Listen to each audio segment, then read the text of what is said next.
Like, it would still be fine. Yeah, but we're live, probably. Yeah, I'm just gonna. We are Okay, live. cool. Okay, yeah. Twitch says we're Okay. live, so we're chilling. We're so chilling.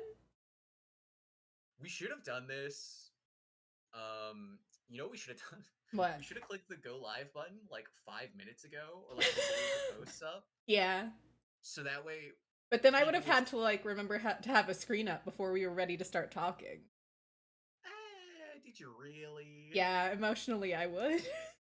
Oh, I see. I am too commentator filled in that regard. I need to know exactly when the mic is hot. Fair. Hot mics are dangerous. They're scary. They're not really, but they're scary. Okay. We can do the ad break, Twitch. I don't care. Yeah, I do care, but I don't care. That's the other thing, is we should probably keep an eye on ads. Well, we'll have one in 1 minute, so we really should have started this first. Yeah, well, that's the other thing, is because I don't. This gives people time to get in, though. Yeah, I don't want to be going on a tangent and just have ads show up, though. Yeah, but it shows up above my stream thing, and so I can let you know. I can give you a heads up. Because I will notice any movement at all, ever. What we can do is, if there's a lull in conversation, just hit like the 30-second ad thing so that pre-rolls get disabled. Or yeah, sure, I remember how to find that. Okay. Oh, I see. Are you not on the Twitch dashboard? It should just be a button on the Twitch dashboard. The Twitch dashboard also open. I'm sorry. I'm sorry for making your life hard. It's okay. I am just not a proper streamer, and I am going to have to become one, and that is okay. I don't want the analytics dashboard. There are too many, and that's okay. Yeah. Monetization, no. Content, no. Oh, ads. I don't want the tutorial. Okay. Oh, God. If it's gonna be too much work, we can just leave it. Yeah, for today we leave it. I figure it out for next time. Alright, we could just leave it. That's fine. Yeah, you're here. That counts. Yeah, I'm here. That's enough people to get going. Half the reason we're doing this is for the VOD, so exactly. We can just start going. Yeah, this is even, if anything, more for the VOD than for the live stream. Yeah, I wish I could pop chat out, but I can't. I don't think.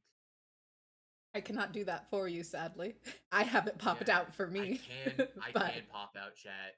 Chat's getting popped out. Ad break ends in 1:30, and then we should probably get started. Wow. Wait, was it like a 3-minute ad break? I don't know. Let me look. Yeah, because that seems like really, really long. How many minutes of video ads do you want to run per hour? 3 minutes. No, put it down. 30 seconds. Yeah, we don't need money yet. There's no money yet. There's no money here. I did get paid out once by Twitch. I think I've gotten paid out twice. I liked the payout. It felt good. Mm-hmm. Well, because I think I got $100 payout, and then they lowered it to 50 one time, I think. I got the 50 the one time that happened. Yeah. So I got a payout for that. I also remember that's when I was grinding streaming. Yeah, I went through a phase where I did a lot of it back in the Ink Eye days. We had a whole Ink Eye overlay back then. It was crazy. Ooh, that's fun. Yeah. I mean, Ink Eye was so many artists that it was just... Yeah. Okay. So many, Back in the olden days. Back when artists played the game. They still do. They still do. Remix is a team. Remix is a team. Ink Eye used to be that team. I think there were, in terms of actual complete not artists, I think there were 2 of us. Really? Yeah. Like, if they didn't do Splatoon art, they did, like, music. Oh, interesting. I didn't do art. I was getting a history. But we are back from the ad break. Let's go. We can talk about things.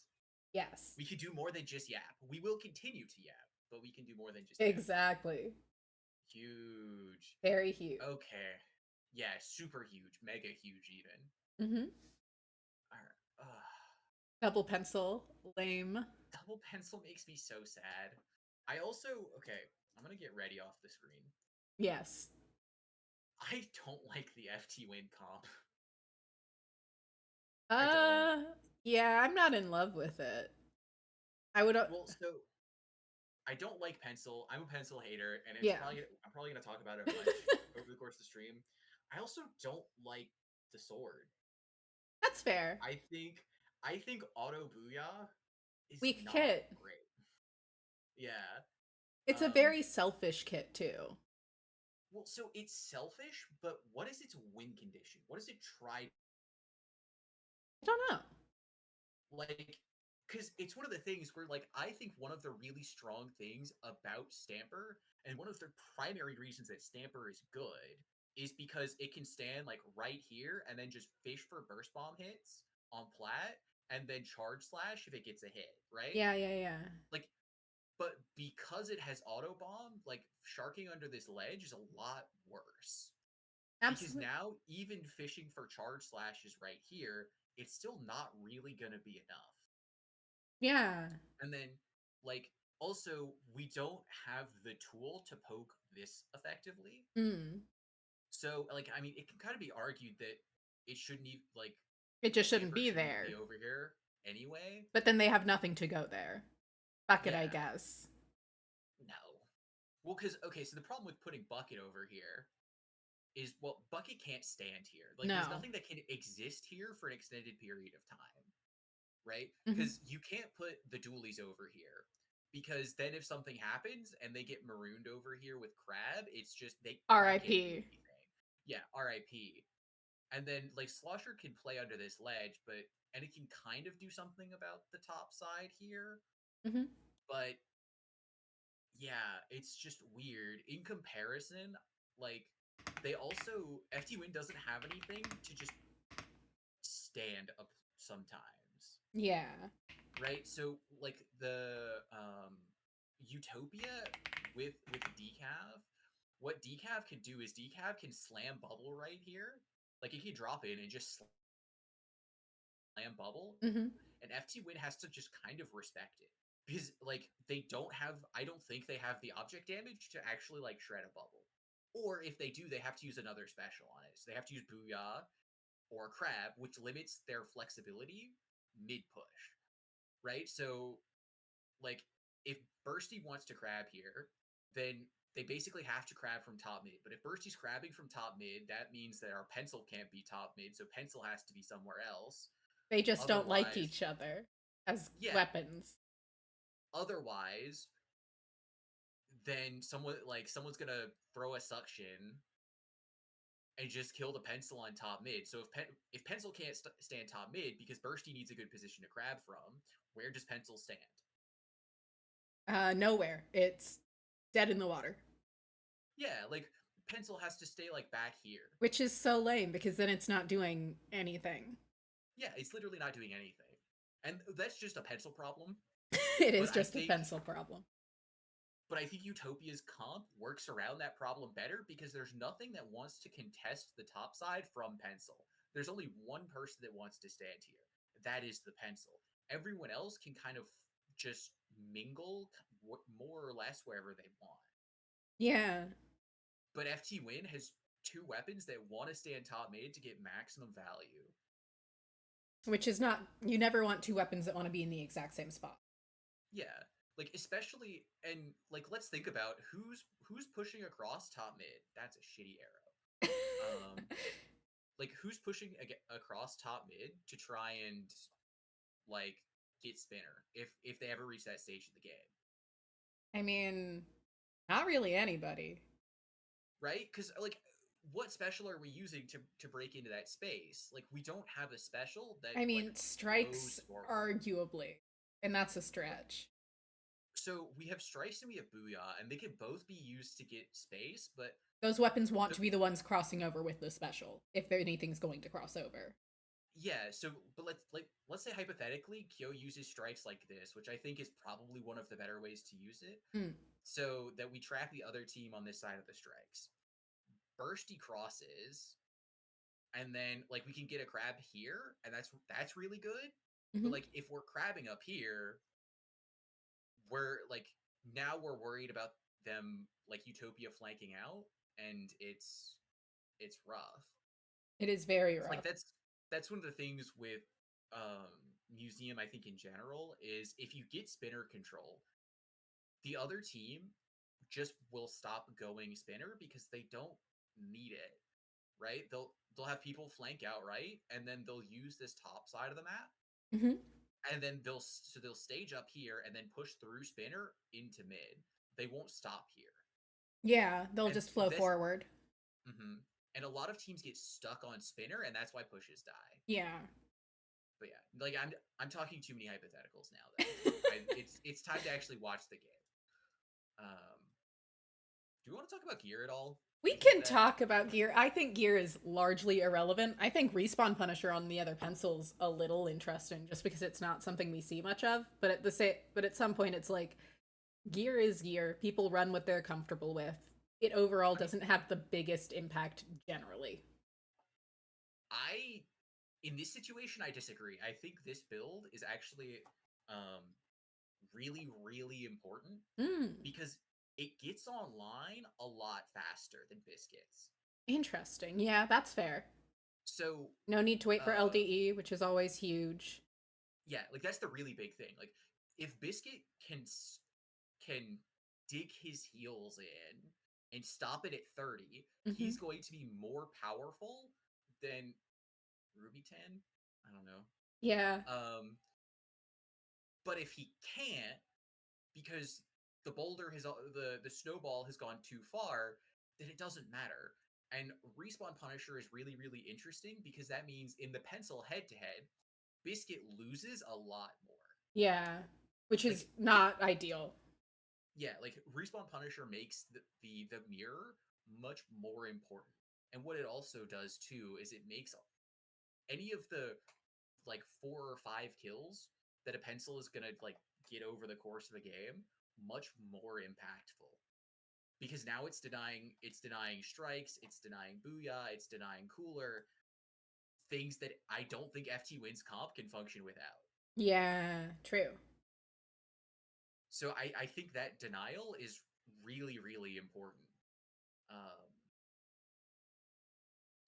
I should also probably mention shot, and the reason I think shot is better than dualies because Huh.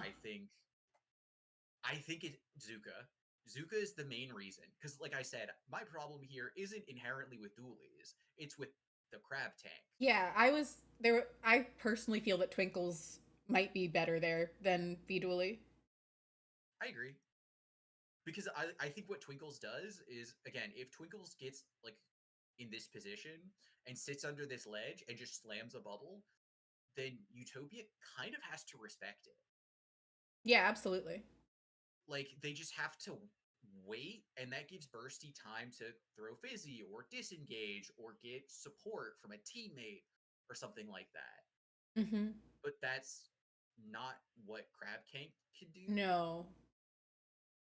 But I think having Zuka makes playing over here much better because now if someone appears on this high ground, he can disengage Zuka high ground, and I think it works a lot better. Yeah, I don't disagree. Zuka definitely seems more reliable here than Crab. Crab is just Yeah. not. I think it's still a perfectly fine special, but it just can't keep up right now, pace wise. Yeah. Well, there's also a lot of things that I think I don't want to say counter. I think counter is too strong of a word, but check crab tank. Hmm. Yeah. Those things being like hammer instantly destroys crab. Zuka. Um, Zuka, right? Trip Then like strikes, if we're just looking at that comp too. big bubble also Yeah. like there's a lot of things that prevent crab tank from getting value on the side of Utopia. So bursty special is basically not real. Yeah. Which is the last thing you want to give up on your quote unquote quote support in a comp.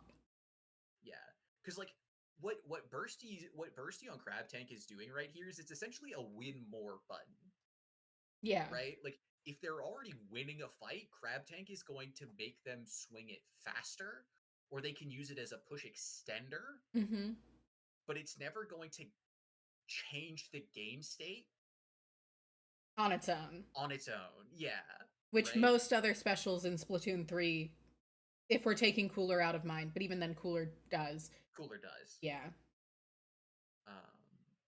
Yeah. Any other commonly used special might be a better way of saying it.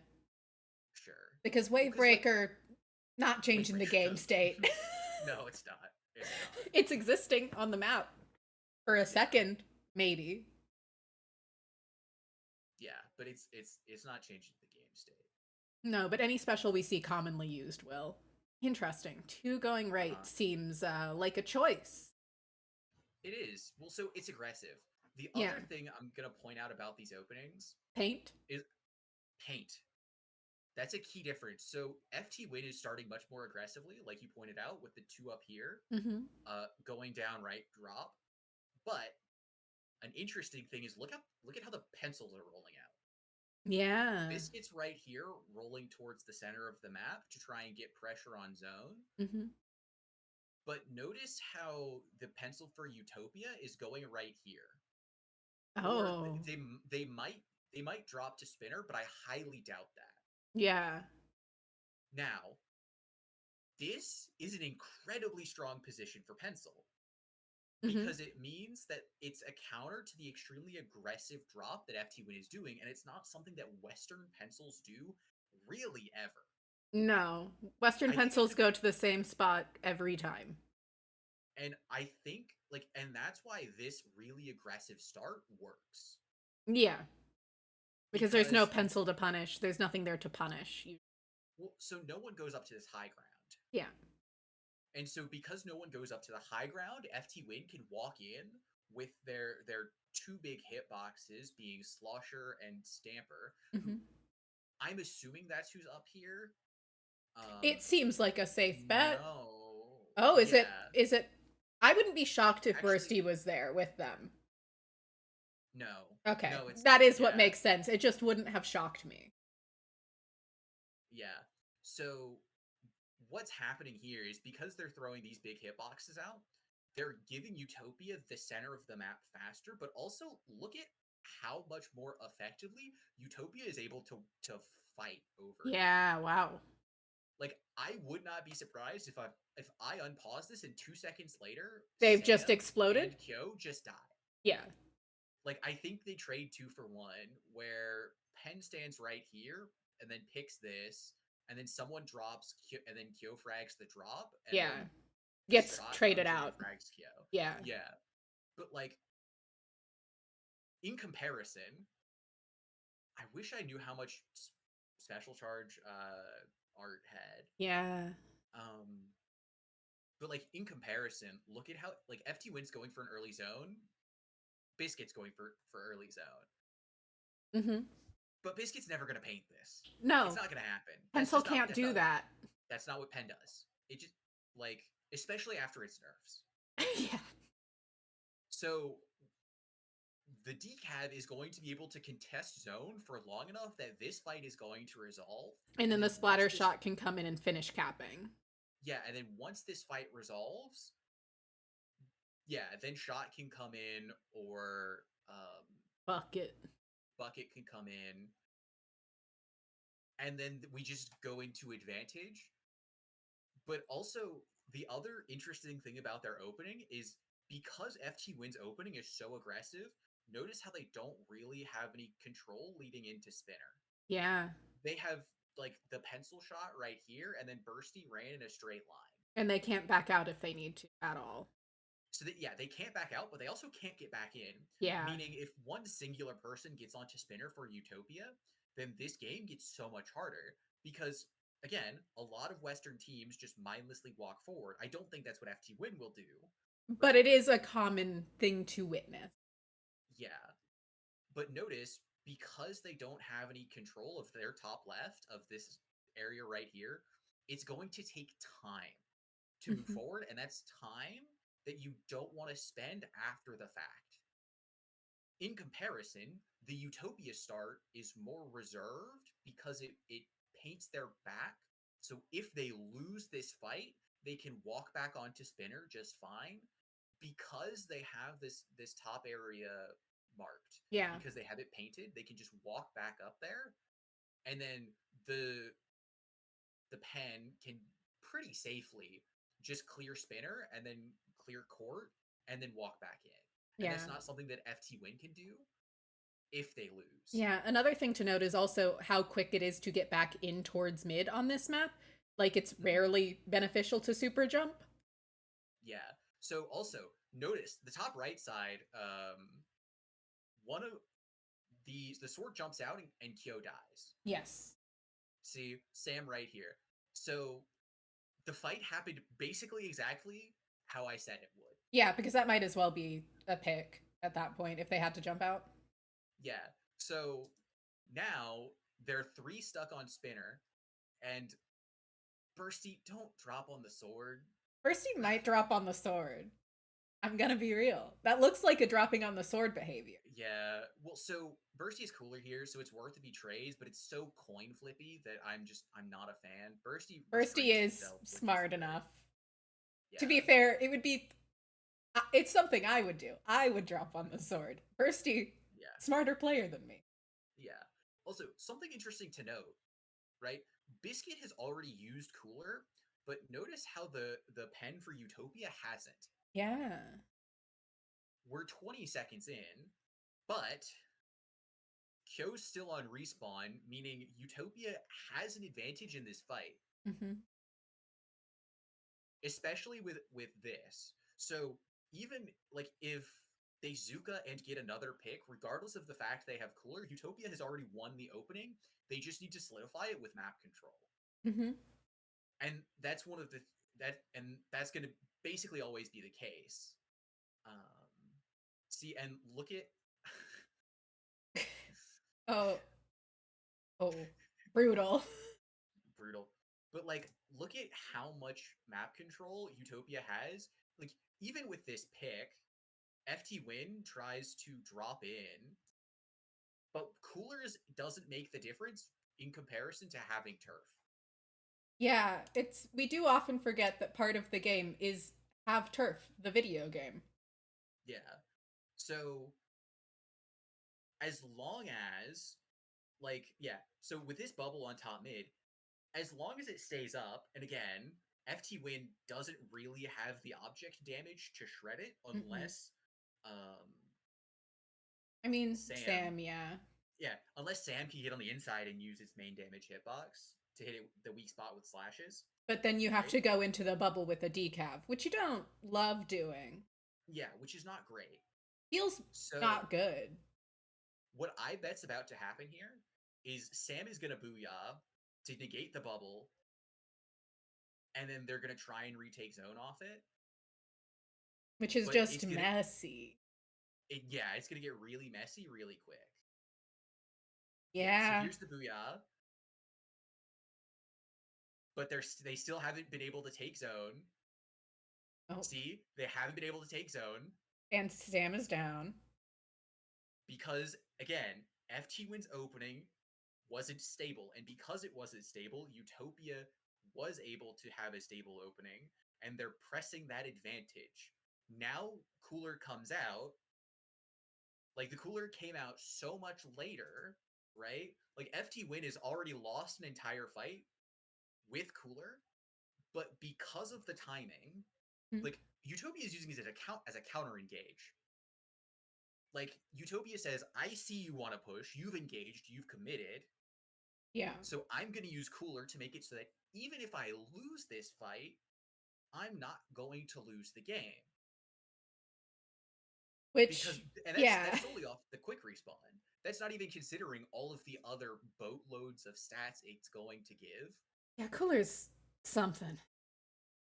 So even like even if Utopia loses this fight, which they probably won't, because again, Why would they? Utopia gets an early pick, right? Yeah. And then this early pick is going to turn into again solid control. And they have so much more paint on the map. They have so much more space that they are physically taking up. Mm-hmm. They have left FT Win nowhere to move because FT Win hasn't managed to set themselves up to have space to move. Yeah. Like what like FT Win can continue to trade, It just doesn't but they do need anything. but they need footholds. They need to win decisive fights. And how do you do that when you have to drop into this death pit? This Yeah. is a death pit. You don't want to be there generally. Generally not a spot to stay in. So how do you retake, right? That's the question. And the answer for FT Win is I don't like think they really can. I mean, the answer is try to skill diff, and that's a terrible answer. Yeah, and that's a position we never want to be in. Yeah, it's the worst possible position to be in. Like, yeah, sure, you'll try it if it's your only option, but you never want it to be your only option. Yeah, and like that's basically what they had to do here. And they Right? did manage the retake. I will give that to them. Yeah. But it was only because how does wait, who kills Slosh right here? I'm going to guess Biscuit hit a shot and then Sam hit a second. Sure. I think it That's was damage numbers right. lining up. Yeah. But Imagine if there was a burst bomb or a safer way to go for that pick, mm-hmm. or anything other than an auto bomb to help them there. Yeah. Also, notice how on the FT Win retake, how they're all dropping off spinner. Every single one of them. Yeah. Not good. There's nobody flanking either the left or the right side. Yeah. Like, so imagine if there is an FT Win player over here who dropped out right, so that we're not dropping into the death pit and not coin flipping. Because that's what that was, is FT Win just coin flipped and they won. Yeah. Right? But you should never go for the coin flip. You should always try and have a better option ready to go. For the coin flip, because there are some times where you do want to go for the coin flip. Because you have to. They're almost an FT Win is because you have to, and FT Win is almost there. Yeah, but you don't want to have to, is more what I'm saying. You shouldn't get into the situation where it's your only option, generally. Yeah, exactly. But yeah, like, Utopia is still trading even here. Yeah, it's more of just a stall than anything else, and then they happen to manage to find more picks. Yeah, and so now we get to ask ourselves the question of how does FT Win defend? Because again, we've already talked about how defensively I don't like their comp. Yeah. So they can cross, they can get to spinner. Oh, we just saw the crab pencil thing you were talking about, where Bercy's like, this is my spot now. Figure out where you need to be. Not my problem, which is what crab is going to do to pencil. Oh, crab moment. Again, yeah. Well, okay. So, two questions. First question: what value is Bursty getting from here? In theory, I would guess trying to force open an entrance for Kyo and Sam. No, so this crab, yeah. So Bursty is trying to leverage people right here. Is trying to prevent them from pushing onto spinner, so that Kyo and Sam can fight them back there. Yeah, can fight them on spinner, and then we can hold spinner. But again, as we've already established, Utopia doesn't need to fight spinner. Yeah. Because they've set themselves up in the opening to not need it. So what this crab is doing is there's a person here and a person here, but Bursty's only ever getting one here. And that's not great. That's a dream case. Yeah. That's a dream case, right? Whereas, again, Western teams like to group up here. Mm-hmm. So it's very possible in the same position against a Western team. This goes great. That Bursty gets 4 here. Right? Mm-hmm. But against Utopia, it does. Yeah. Who have thought about this, who have played this map, who understand what Crab Tank wants to do, it disappears. It didn't do anything. It found literally 0 value. And also looks like it took out the pencil in the process with the same bomb. Unless I just misnoticed. I think they died a little sooner, but yeah, they died a Zuka shot. Okay. A Zuka shot flew over and they died. But again, we force our pencil off top mid so that Bursty can crab tank here. Mm-hmm. And then no value from it. No value. And now we just have 2 players on spinner who, oh, look, Utopia does the smart thing and just says, wait a second, we don't need that player to win the game. They'll come chase me. Yeah, to borrow a term from FLC, this person's not in the hot zone. They're not relevant. They're not going to win the game if I just flip the square. The square is all that matters at the end of the day. And guess what? Kyo like didn't find it and is now about to get fought by two people. So that entire sequence of, oh, let's fight Spinner, let's use our crab tank, just didn't work. It didn't find any value because Utopia said, okay, sure, have our Spinner. We weren't using it anyway. Yeah. Like, contrary to Western popular belief, Spinner is not strong. Like, it is not end all be all. Yeah, it's not the end all be all. Saying it's not strong is actually a little disingenuous for me. But it's not the thing that's going to win you the game because, again, against better teams, what they're going to do is just go top left, flank out right side. There are ways to get around Spinner and force people off Spinner that is not just fighting. Yes. And that's the important thing. And Utopia just demonstrated at how effective it is. Mm-hmm. But see, look at this. FT win split 2-2, but instead of sending someone top right to cover Kyo on Spinner, we send both our players down on low ground. Which is not great. Always better to fight from high ground when it's an option. And especially for the pencil. So the pencil gets picked for free because we're not using high ground because it's in a very vulnerable position. Yeah. And again, because Kyo and Biscuit are fighting back Spinner, pencil just goes front side Spinner and pushes. And how does FT win stop it? They don't. They can't. Because if they try to swing front side against a decav, you're going to die. Like, this is all preordained. It is, right? yeah. In how FT Win set this up, that sequence of events is going to happen 9 times out of 10. And the only one time it doesn't happen is when God graces Kyo with the ultimate gamer. Which does happen from time to time. It is something you can't write off with FT Win, but they shouldn't rely on it. Yeah, but that 1 in 10 times is not going to happen often enough for them to beat a team like Utopia. Mm-hmm. Also, look. Who's painting the zone right now? Nobody. Has popped 2 of their specials, but not a soul is painting the zone because both of their specials are stationary, right? Bursty actually finds a ton of value in Crab Tank in that it clears back mid. Yeah. Right? Utopia gets they're gonna wipe. Utopia wipes. Yeah. But we don't get like we should probably be ticked down almost through penalty right now. Yeah, probably.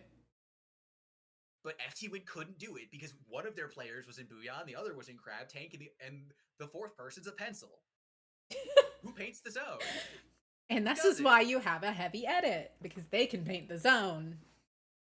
Well, so that's why you don't put the person who's in charge of turfing, cough, cough, bursty, in a stationary special. Yeah, because also if you put them in a stationary special, it's not going to work. You're not going to be able to retake. Also, the fact that, okay, they jumped away. I was going to say, the fact that Penn is still fighting back there is ludicrous. Yes, it is.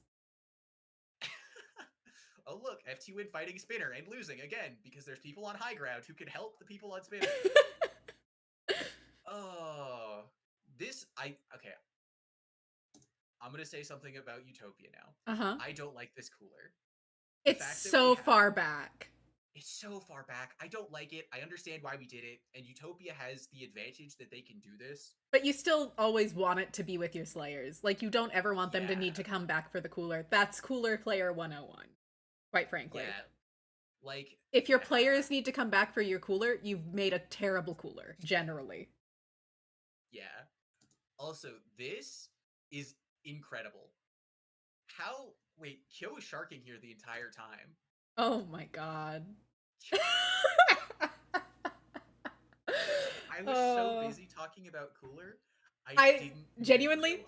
thought he was in the zone. I was like, yeah, that looks like a text bubble above the zone. I'd believe that. Yeah, I guess you can be in that spot of ink. Sure, I guess. And the crazy thing Is that it is wasn't Kyo a. trades, Yeah, that shouldn't. Yeah, that being a trade but is something else. but this trade is more worth it for the pencil Yeah. because the pencil coolered, and again, like we already talked about, pen doesn't help paint the zone really. No, it's a cooler machine. It's a cooler machine.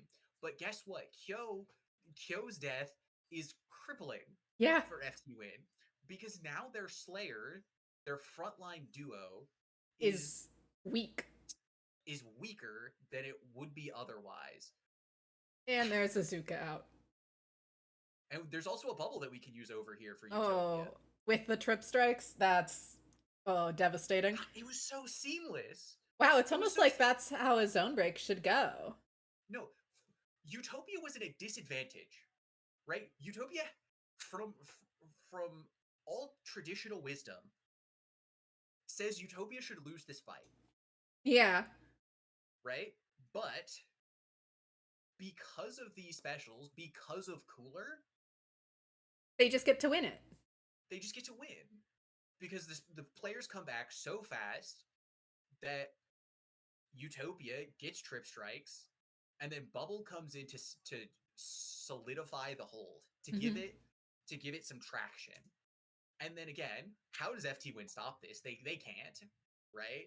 Yeah. Like they don't have the turf to say, well, this can't happen. So the only thing that does need to happen is now look, is Utopia just sweeps through and that's it. That's all that happens. And they just get to have it for almost free. Like, they use their specials, but they'll get them back fast enough that it doesn't really matter. They're still getting the picks they need. Every trade is in their advantage because they're in advantage state anyway. And people forget that that's how trades work. Yep, exactly. Like, if you're winning, a trade is. I'm willing to be very bold here and say pretty much always in your favor, if not always Yes. in your favor. No, it is. When you're in advantage, trading is always good for you. Yeah. And like they're just like they might not technically have zone capped, but they're in advantage.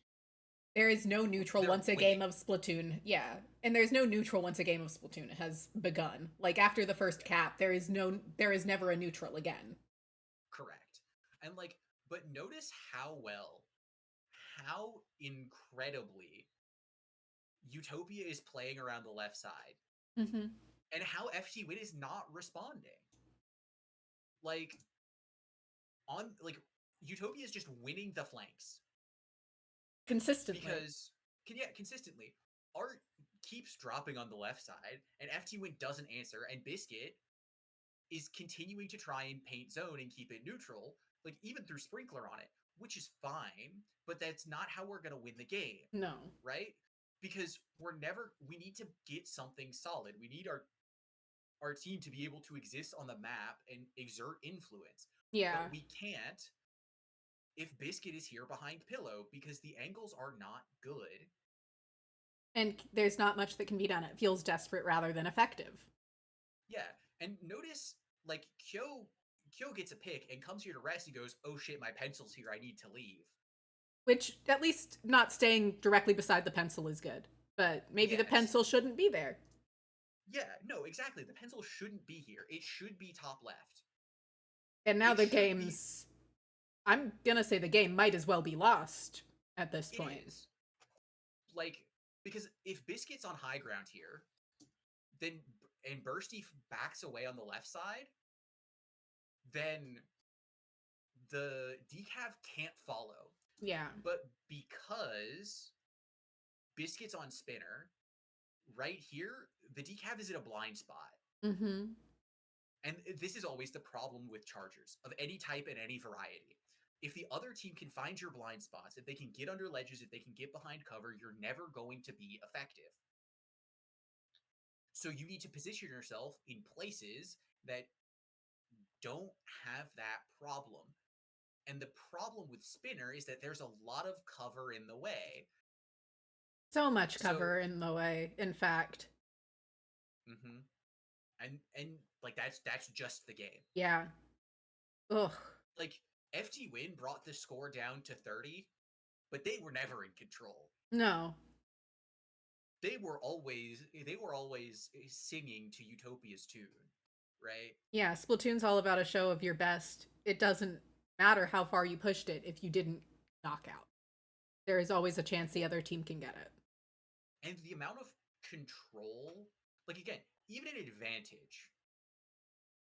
Yeah, they never were in control. FT Win never had enough paint on the ground to actually, for me to say that FT Win was in control of the game. They never had enough flank control. They never were like, yeah, they just didn't have the map they needed. And no. Again, let's looking at this overhead. If we look past Judd, yeah, for a second. Oh. If we look past Judd for a second, that's a map that tells a very succinct story. Yeah, every time FT Win got on Spinner, every single time, there was like 3 or 4, I think, where FT Win tried to extend forward and take Spinner, right? And so Utopia went to the high ground, and then FT Win had to go, I'm sorry, I won't do it again, I promise. Yeah. But notice how FT Win didn't do the same. Yeah. So every time Utopia was on Spinner, that means that FT Win either fought them head on, which anyone who's played a map of Museum knows is not a great idea. Feels very bad. It feels really bad. Or they had to drop out left side. Which, also, so predictable. Such a narrow space. Not good. One bomb can ruin that so easily. Yeah. Like, FT Win just got out macroed. Yeah. Like, this was like watching like a grandmaster play like an IM from chess. What's an IM? International master. Okay, so still very good, but just not still incredibly good, but not near the same level as a grandmaster. Correct. Okay, I can understand that. Like, I'm not, because again, I'm not gonna say FT Win is not good. FT Win is an incredible team. Oh, absolutely. Like, the way they played that map. Oh, and they stick with the same comp. Oh, that's not what I wanted to see. The worst. And this is also their counter pick, right? I don't know if it's counter pick or if it's random, if I'm going to be honest. I am going to guess it was. It's FT Win pick. Yeah, that's what I thought. It's FT Win pick right here. Yeah. I know FT Win, generally speaking, picks pretty unique maps to throw off other teams. That's not going to work against JP teams generally. Well, because they're used to that. One of the more standard formats for Japanese teams is all random zones, no strikes. Which is, I think that's pretty cool. Like, if you're gonna do all zones, know how to play all of them, quite frankly. And it makes counterpicking way more interesting in a tournament like this. But Wahoo World is, like, it doesn't lean into their comp strength at all to me. Not that I've thought about Wahoo World much in Splatoon 3, but thinking about how it played in Splatoon 2, the fundamentals of the map aren't going to change that drastically. Their weapons don't work well here. I see an idea, a glimmer of a thought of hope. And that is, if FT Win can manage to cross this line. Yeah, but they don't have a safe way to do that. If FT Win can get past this line, I think they have the tools. But they don't have a safe way to make that happen. Because, like, it depends. It depends so much.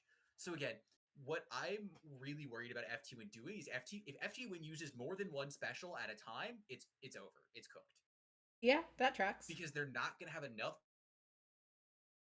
people to move forward to push through. Because what tends to happen a lot on this map for teams who aren't experienced on it, again, not saying that FT Win is, but for the general audience, whatever that may be. Which most teams in the West not going to be used to Wahoo World anymore. We have not used it in a tournament pool in who knows how long. A long time.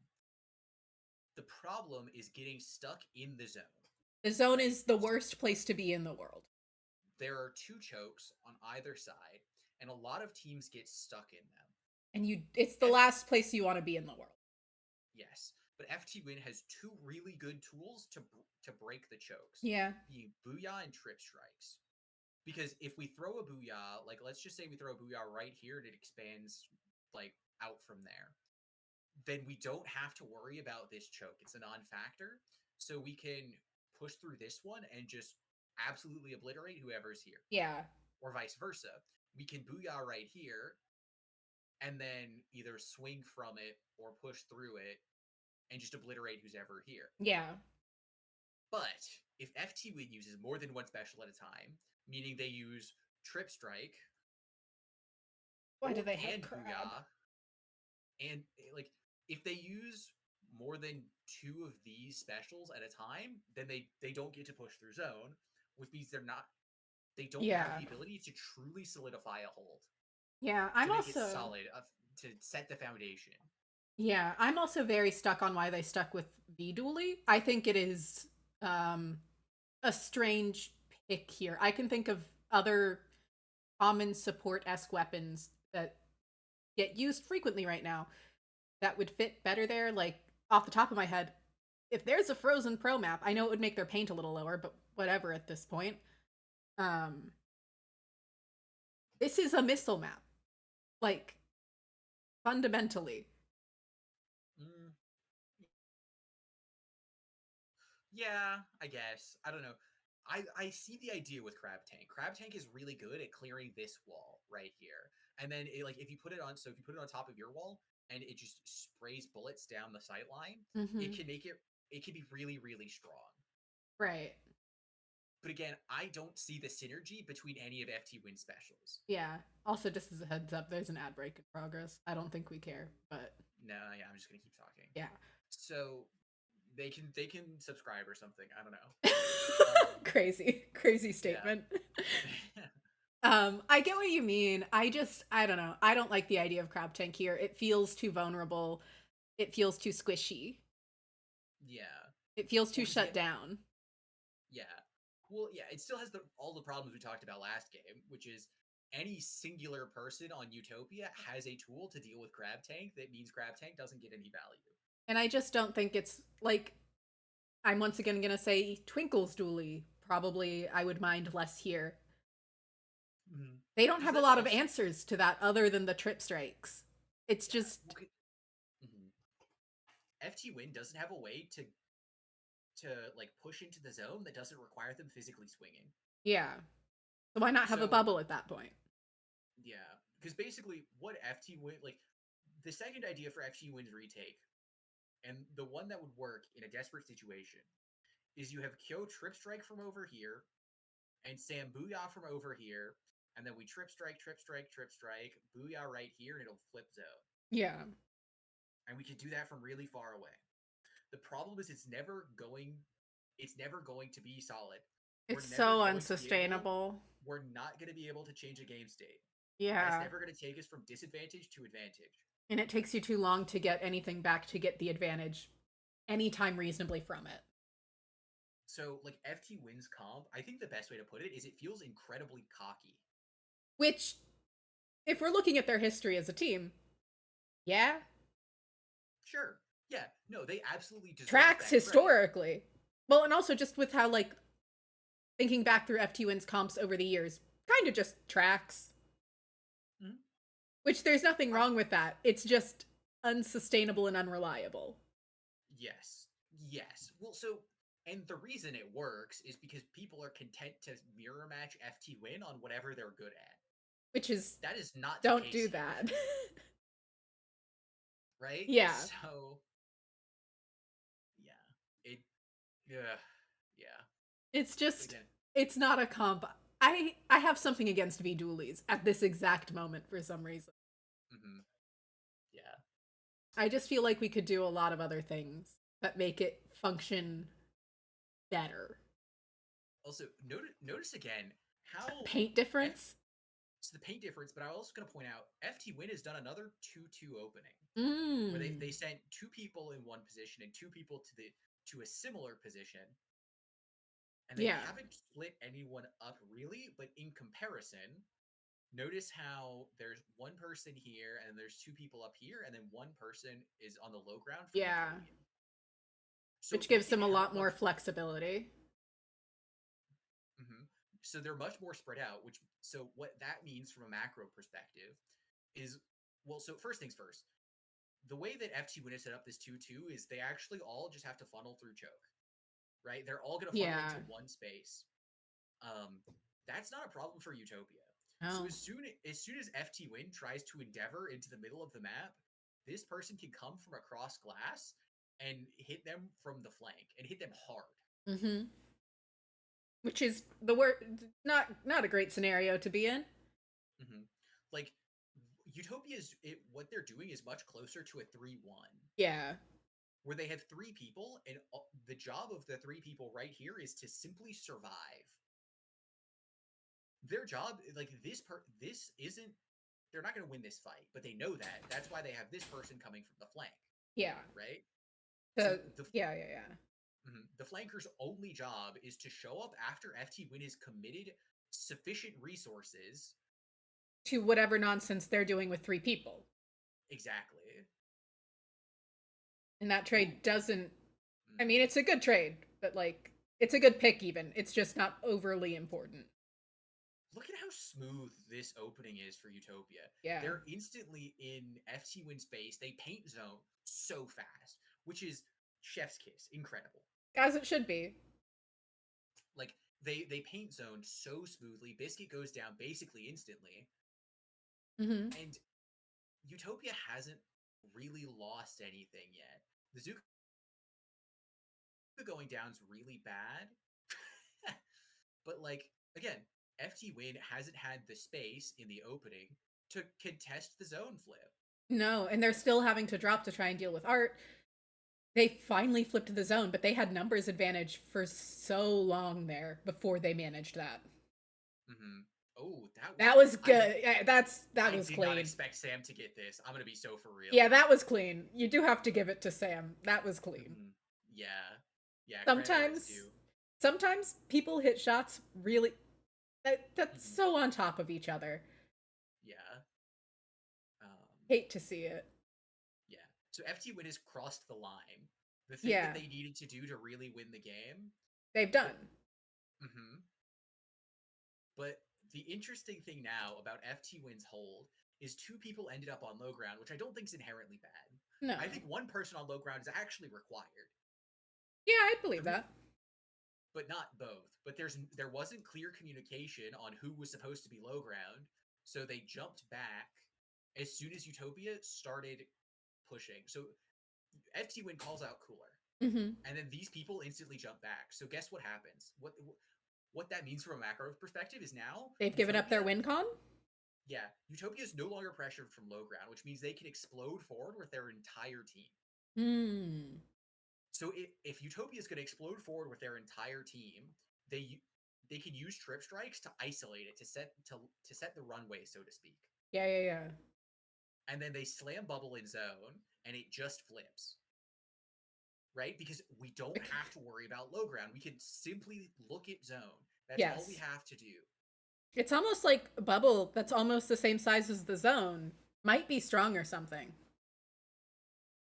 It might be. Who knows? Who knows? Like, it's almost like Wahoo Zones is ridiculously easy to flip. That's not entirely true. It's not entirely untrue either. But FT1 giving up low ground and giving up any semblance of a flank here, I think, is a catastrophic failure from a macro perspective. Yeah. Because, here's the runway. Bubble comes out. Utopia walks through. Somehow they have kept all four players. Oh, there goes Kyo. Yep, there goes Kyo. And then FT1 used all of their specials to try and flip it, but Utopia's still in the map. FT1 didn't stop the push. It just devolved into a slugfest. And FT1 is admittedly very good at slugfests. They are. it But did work again, out for it's them in toying this with it. case. Yes, it is. Strategically, I still don't think it was a good idea. I don't disagree, but you do have to give it to them that they are very good at it. But guess what? The push ended. I'm gonna say call it here at 36. Push Yeah, ended. But guess what? Utopia is ready to go again already. in 10 seconds. Yeah, In 10 seconds, they're waiting for Pencil to respawn, and they're good to go. yeah. Especially with the specials they have online.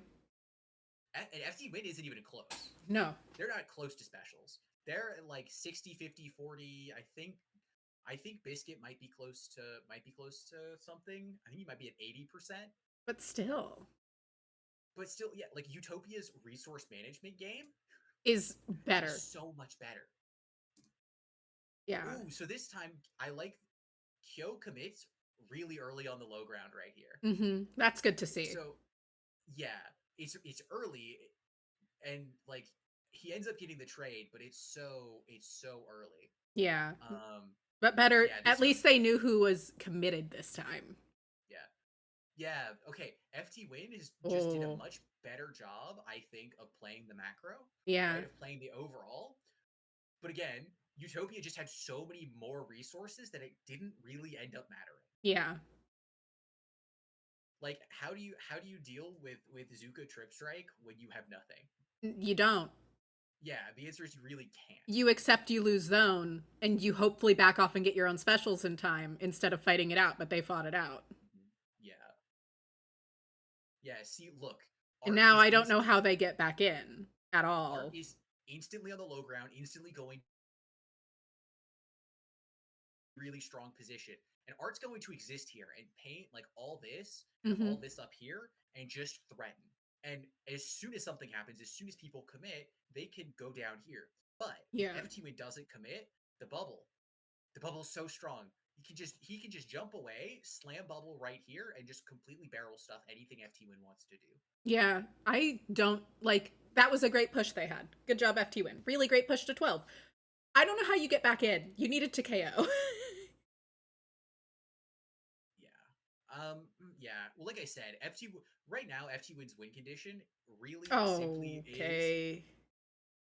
oh, I don't actually Okay. like I this. don't like it, but it did get a pick. It did, but it's cooler. I don't. It's I don't cooler. care. It wasted bubble. Yeah. The reason the reason I don't like this is now we're so far away from zone that it's risky. It's really risky Yeah. because what happens now is if FT Win has a soul over on this side of the map that sees this, Art Which, doesn't get away with this. yeah. And then the call that's made, at least in my head, the call that gets made from FT Win is, oh, there's one on flank who can't respond to this fight. If we go literally right now, everyone go literally right now. Yeah. And they have a special ready too. Like, even with Bursky down, they still have strikes. They're close to Booyah. They're cooler. The consequences are just minimal for Bursty getting picked here, also. Yeah. So the only good thing is that because Art wins this fight, we're still in the good flank position. So what that means is, Ooh. is people start turning. Is Which people turn is, away and yeah. stop looking at zone, and because they stopped looking at zone, things go sideways quick. Whereas if they had at least gone for zone flip, they'd be in a much better situation. Mhm. Also, again, Bursty uses Crab here, but it doesn't end up mattering because Utopia has so many counters to Crab that it just instantly explodes. As is Crab Tank's lot in life now. Mm-hmm. Cooler's gonna come out here, so this slugfest is not going. Even if FT Win manages to win this slugfest, they don't actually. Yeah. Uh, see again, FT Win commits, trip strikes instantly come down from the side of Utopia, and how does FT Win respond? Badly? They cannot. They cannot. They lost too many people because they got pinched because they only came in from one singular direction. Notice how all of FT Win's pushes, every single one of them, has always come from the top side of the map. Which is, They've always run down this path, and they have never once tried to clear this. yeah, which admittedly is a very easy thing to fall into on Wahoo World. It's what feels natural on Wahoo World. It is. It's very natural. But when you're playing against the best teams in the world, you don't get to do what's just, natural anymore. You don't get to pretend the rest of the map doesn't exist. Because if you pretend that the rest of the map doesn't exist, then you limit yourself to one option. And if you limit yourself to one option, the other team can bunker you. Like if we just stand over here and then send someone to low ground, and then just we have one person here who backs away as soon as they take contact, how does FT win that? They don't? They can't, because as soon as they commit down here, this player collapses in from the side, this person applies pressure, and this person can either leave or also apply pressure. Mm-hmm. So you need to defang the snake. You need to get rid of this part. You need to fight over here also. Because flanking is a two-way street, right? If we have a person here and a person here, we can send resources over here. Yeah. We can do things. Yeah. But that only works if we play the entire map. So, do you think that so this is going back a little bit. They had that one opportunity where they realistically could have recapped. They had one opportunity and they got distracted by the flank rather than just going, who cares if we get wiped? We need zone flip. Which is maybe a weird way for me to look at it. But I think they needed zone flip more than they needed to stay alive. Yes. Well, are you talking about when they lost lead? Because they had a... No, there was that one window. Well, I mean, technically, it's the same push because their Utopia pushed from 100 to 0, more or less. But there was a point where they had trip strikes in Booyah. It's right after this, where realistically they could have just gone, what if we flipped the zone? What if all we did was think about flip the zone? And they did not only think about flip the zone. Well, the crazy thing here is, too, is notice Utopia is basically all on low ground. Yeah. They could have flipped. Yeah. If Bursty runs forward here instead of crab tanking, honestly, they probably could have. And that's so much more worth it than what they did, because it gets penalty points on the board. People underestimate penalty points so much. Penalty points are time. Yeah, and time's the most valuable resource in Splatoon. Yes. Because, again, both of these players for Utopia are on low ground.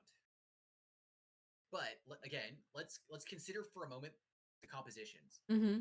The only person we have fighting over zone is, like, Biscuit, and Biscuit isn't even really fighting over the zone right now because they're looking at flank. So, because our one singular person who can paint zone consistently is going to be in crab tank and cannot paint zone. Oh, well, will you look at that? Oh, it went badly. Shocker. Yeah. It's just a shame because they definitely could have flipped it there. They really needed Bursty to win this fight. If Bursty wins this fight, this is absolutely doable. Yeah. Right? But also, their timing here is bad. Like, Booyah needs to get popped earlier here. Trip strikes get popped too quickly. Mm-hmm. Because if they wait for Booyah here... Yeah. Because, trips are landing, right? Mm-hmm. So if we throw Booyah before trips land, or as they're landing, we can get, again, like I said, we can flip zone here without ever having to step foot on it. Which, when you have that kind of lead, you can play that game. You earn the right to play that game. You can play the recap game. You can go, who cares if we hold? All we need to do is constantly flip this thing. Yeah, but because Kyo strikes come out early, they land early, Booyah comes so late, right? Yeah. Like, we're a full, like, trips are out here. Yeah, and trips are done. So a full 2 seconds happens before the trips come out. You can't even tell trip strikes were used. Mm-hmm. Like, zone went to neutral and then flipped back, so there's no remnant of the trip strike. Yeah. Not one.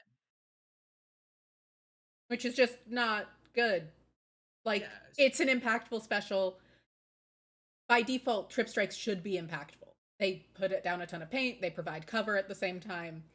The fact that they couldn't manage to capitalize because they were early, and because there was no one that could run in with them and paint, that should have been a zone flip. By all means, that should have been a zone flip moment, is why it bothers me.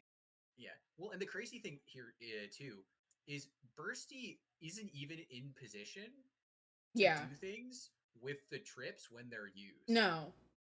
Which is so, it's just very odd. Yeah, wait, actually, what was the FT win plan here? Because the only goal right there, in my opinion, should have been flip the zone. Nothing matters until we flipped the zone. Because what I think they were going to try to do is I think they were going to try to have Bursty up here on the platform. Yeah. And Crab Tank, like, this area and this area. Which is with just... trips in zone. I mean, like, that probably technically would have flipped. No, it wouldn't have. Really? No, there's a shot in Oh, zone. true. They're not flipping with that. Yeah, they have. That's true. I mean, there is just also the fundamental difference in these comps of Utopia has more paint. Yeah, like FT needs to burst onto this zone. Like they need to like FBI open up this shit. Yeah. Like they pound on the door, slam it open, walk in. Which they almost were set up to do. Yeah. The concepts were almost there. I think Bursty was coming over here to Crab Tank, sees art, dies to art, but I still don't get the timing. I don't think the timing is here. No. Because if Kyo trip strikes, runs in, Sam booyahs. And those just should have happened in the opposite order. Well, all of this would have been done with, like, assuming in an ideal world, all of this is done with Crab Tank cover. It still doesn't answer the question of who the fuck paints the zone. And maybe there's just thinking pencil can paint the zone somehow, but that's fundamentally wrong, especially on this map. Like, yeah, because I think Crab Tank can reach zone, but I'm not positive that it can. Well, and maybe the other hope was maybe Trip Strikes and Booyah will just do that for us. Maybe that'll take care of it. And that's not the kind of logic I would expect FT1 to have. I would assume that they are thinking better than that. No, they have to have a plan here. It just didn't work. Yeah. It's just very interesting to me because, like, they had the resources to get a zone flip if they had a different plan. Well, yeah, and look, again, my problem with this plan, or at least what ended up happening here, is I'm still not certain who walks forward. No one? Because, this overhead is better for explaining what I think their plan is. No, I understand what you're meaning. No, but just to fully illustrate. Yeah. I think their crab was to put... the plan was to put Bursty here, to Crab Tank, like, this area. Yeah. I did, like, this area. And then once Crab Tank ends, Bursty walks in. So Trip Strikes came from here, Booyah came from here, and then Pen is also here. So FT would try to 3-1. But then there's still nobody to paint the zone. Yeah, because if we start with trips are back here. So they're penned in. Right? But then Bursty's over here in Crab Tank, so if Kyo drops, Kyo is literally alone. Which, not gonna work out. Yeah, because Booyah is in the air, and because Booyah is in the air, it's not actually going to threaten killing anyone. So, best case scenario for FT win is, with Biscuit and Kyo looking here, that it's a 2v4. Or no, 3v2. Yeah. Because there's if one person's here and then the other 3 people are, like... Well, okay, no, let's say this person dies. Whoever's here dies to Bursty in Crab Tank. So we would assume the decaf in that situation, because if anyone's going to be there at that point, it's probably the decaf. Well, yeah, I think it would probably be the Slosher, actually. Okay. No. Might actually be Pen there, to be honest. But their Pen's dead. Yeah. No. Wait, where's their... No, their Pen's dead. I got confused by colors for a moment. Yeah. But no, anyway, best case for FT win is that Bursty kills one person over here, but Bursty is predisposed, so essentially the flank becomes not irrelevant, but neutral. Sure, neutral is probably the best way to put it. It's on a timer. It's on a 10-second cooldown now. Yeah. So, but with Kyo tripping here, Kyo trips and walks in. If someone is still here behind this wall, Kyo dies. Mm-hmm. And then Biscuit trades. And then we still don't have the zone. Yeah, we still don't have zone.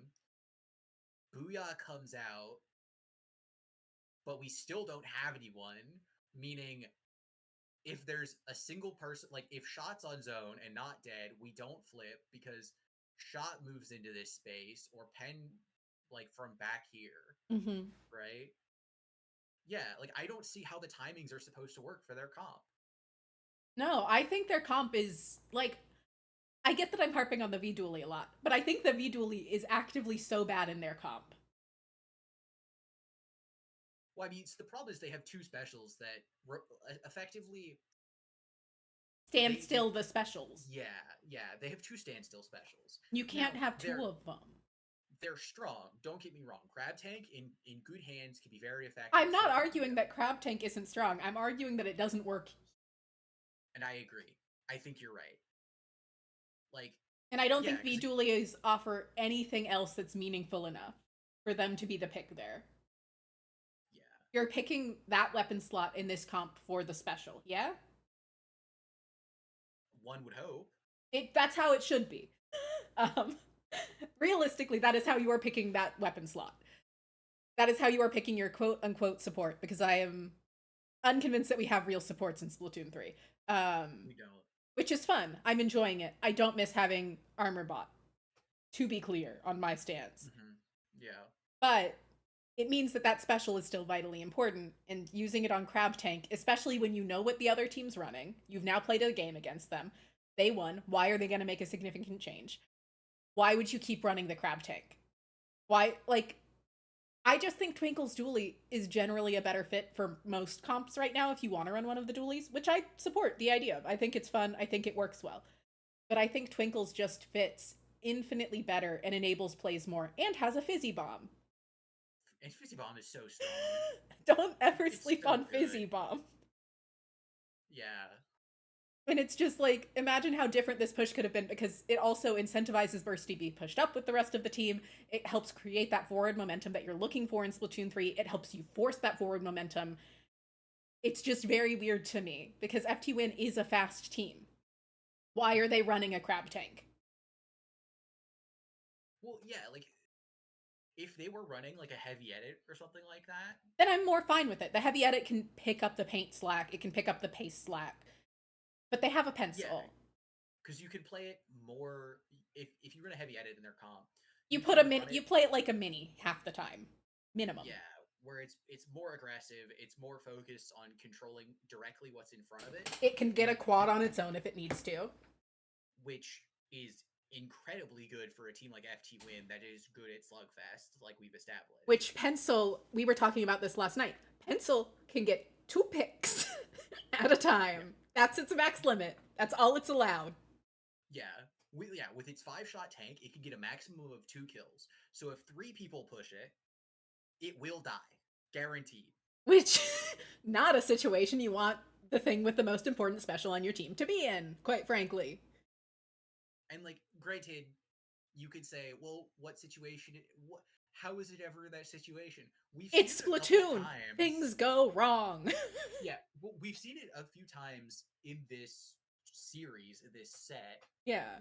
Where both the pens are last alive. If it's a heavy edit, the heavy edit can be threatening, but the pen cannot. It just has to leave. It can't do anything on its own. It can't just hold space until a teammate respawns and jumps in. It has no alternative backups. It doesn't. Oh, my group is gone? The thing I do 60 damage for so they can get the picks? Oh no. And this is not me saying Biscuit's not an incredible player. Biscuit is an incredible player. Would love to see him on not Pencil. Well, Biscuit's the weapon that Biscuit got really, really good on, that Biscuit was known for, Nautilus, right? Nautilus. Yeah. Why don't we have this guy on heavy edit? It fits their pace better. It enables everything better. It makes it so that they can run the crab tank dually if they want the crab tank so bad. It gives them so much more versatility. Like, the only thing that I can think of is that there's some sort of like conspiracy that, or like there's just some piece of the puzzle that everyone else is missing, but like I'm not convinced. yeah. Well, Like because if you otherwise we'd think, see Pencil doing better. Like, this is not the right match to talk about this. It was double Pencil.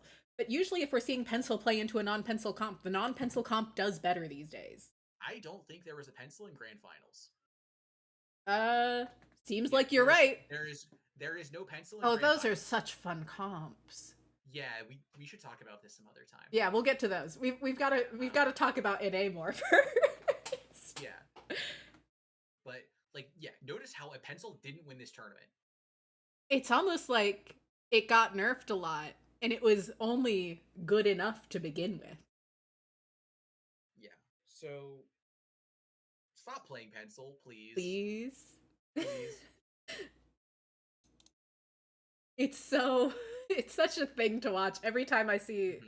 like, especially like watching that game. It just kind of drove it home of like, if they had anything else, that zone, they would have had at least a better shot at flipping it. They would have been able to move forward faster. They would have been able to punish the other pencil. They would have been able to outpace. And it's Splatoon 3, if you outpace, you win, quite frankly. Yeah. You know what it might be? Is it might just be so pencil is a charger. Yes? Yes. Right? Hate those things, yeah. Yep. Chargers have generally positive matchups into Splatlings because of the extra range. Yeah. A charger in the open versus a Splatling in the open, the charger is going to win. Yeah. That's true. What Heavy Edit might... needs its teammates to help out with the pencil on the other team. That is true. So what's probably happening, what my guess is that people don't want to switch to pencil because it changes how your backline has to play, and it changes how your front line has to play around your backline. Right now, as FT Win kind of demonstrated, Mm-hmm. Where's the actual game? In both these sets, they kind of just like fucked off and left Biscuit and let Which Biscuit do whatever Biscuit was gonna do. which is what we've seen whenever Chargers have been meta in Splatoon. That is what Chargers do, quite frankly. Mm-hmm. If you think back to Ray meta in Splatoon 2, and we saw a lot of Chargers, I didn't play as much Splatoon 1. This is something you could speak to more. But I'm pretty sure the E-leaders were just doing their own thing. They had 4 burst bombs at one point. They didn't care about anyone else. Yeah. Well, and the amount of information that E-leader gave, like E-leader was like in Splatoon 1, it locked down sightlines to an oppressive degree. And then in Splatoon 2, Spot Charger got Stingray. And for a while, there was no answer to that. Yeah. You just have the better Ray player and you win. Which was bad, but funny to me specifically. Mm-hmm. And Pencil is just handshaking to, we don't want to think about our anchor. Why would we think? Yeah. Well, because, yeah, what Pencil does is it simplifies the game. Where if both the anchors just handshake, they can just kind of like sit more or less safely on both sides of the map and just go, I'm not going to hurt you. You're not going to hurt me. They are two juniors like, armor botting across the stage. Yeah. And generally that's fine. Most teams are willing to handshake that. But you shouldn't. The problem comes along is with Heavy Edit, what happens is you shift a lot of that backline presence into your front line. Well, and and personally, I wouldn't call Heavy Edit a backline. To me, it is a anchory midline. Like, it is. Well, so what I mean is it's the thing that's generally the farthest back in a push. Yeah. So I'm gonna send us to the void. Let's go, the void. Yeah, I need to make sure not to flashbang people in accident.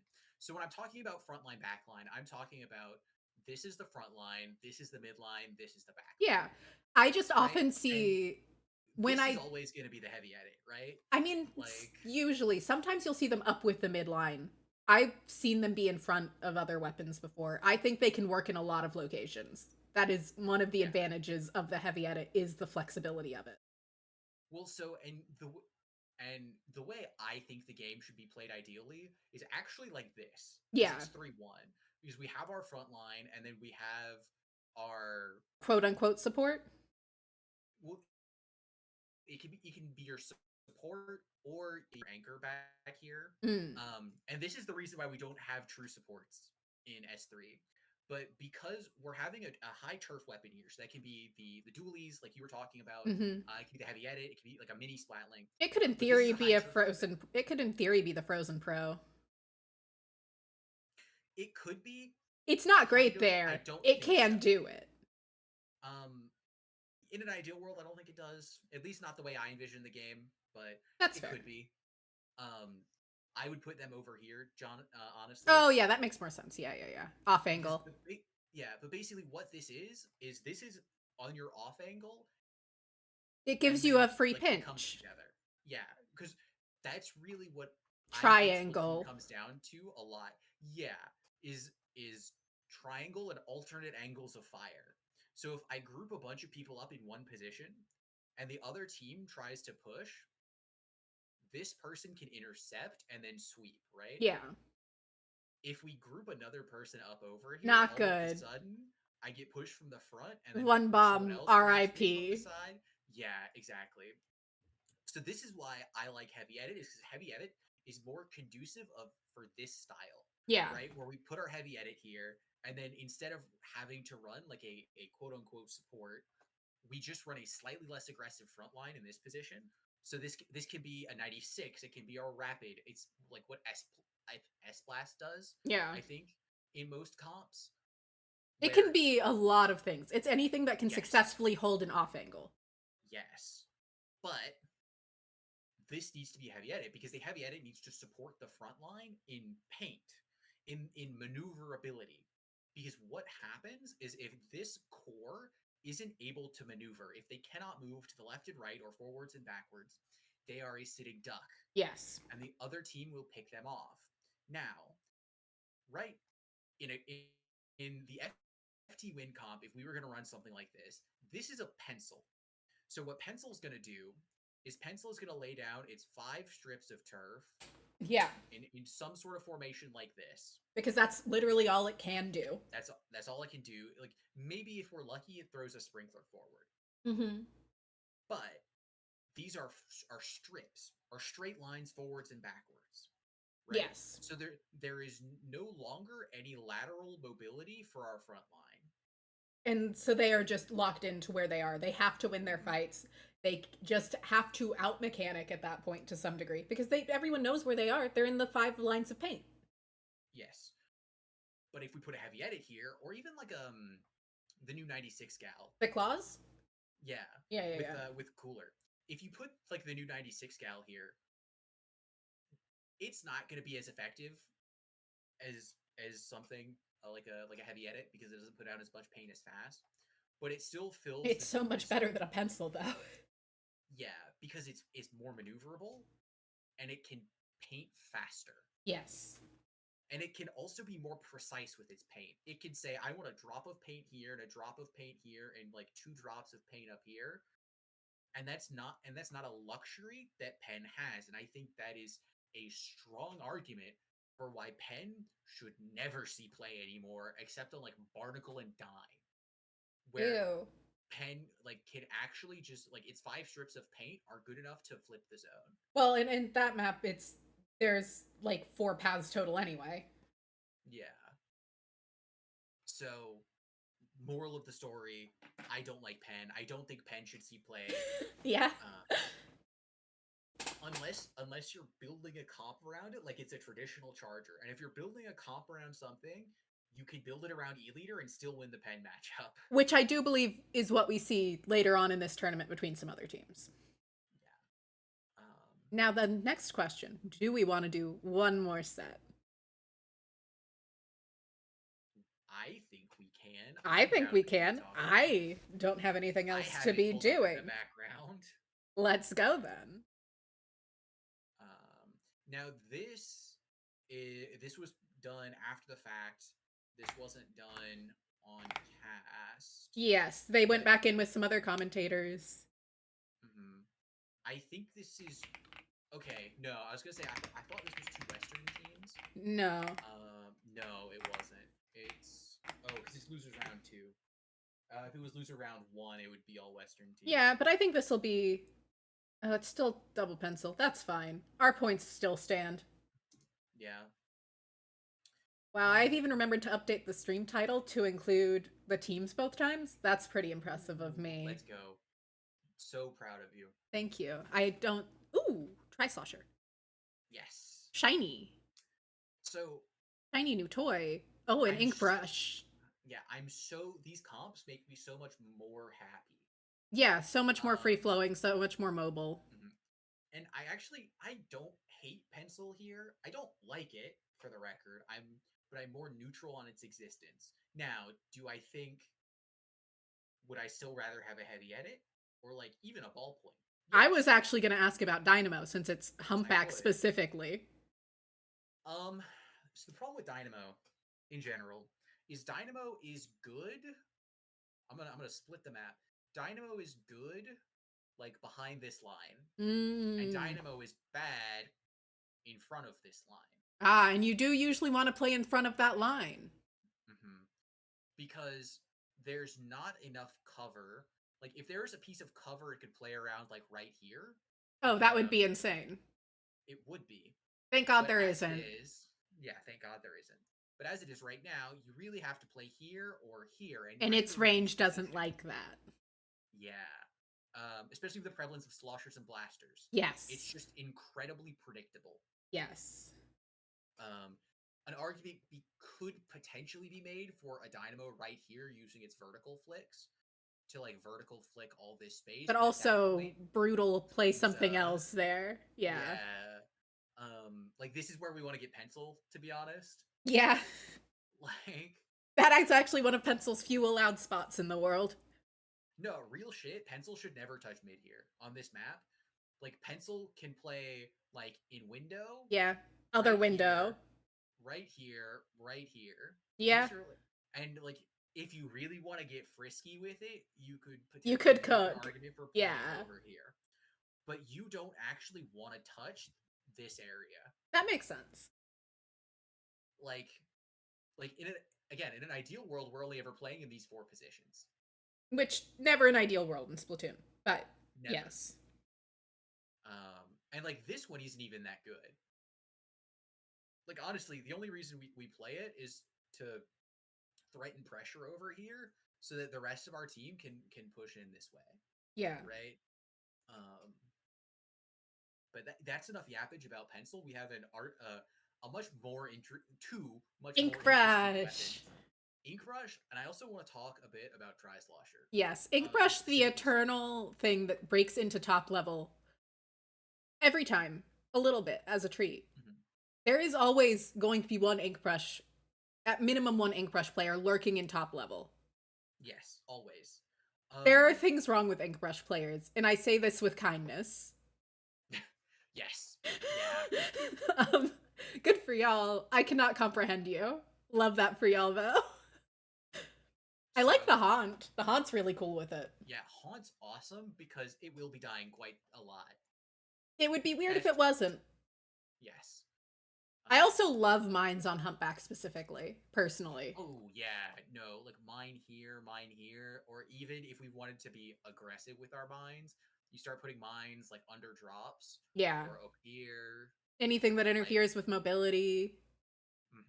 Mines can get absolutely incredible. Especially when you've got a Dreadringer and an S-Blast to play off of them. Oh, yeah. Oh, yeah. Well, the final weapon comp, it works together so well. It does. Like, you have a Booyah, and then, a Reef. I call it Funny Shark. Reef Slider? But it's Reef Slider, yeah.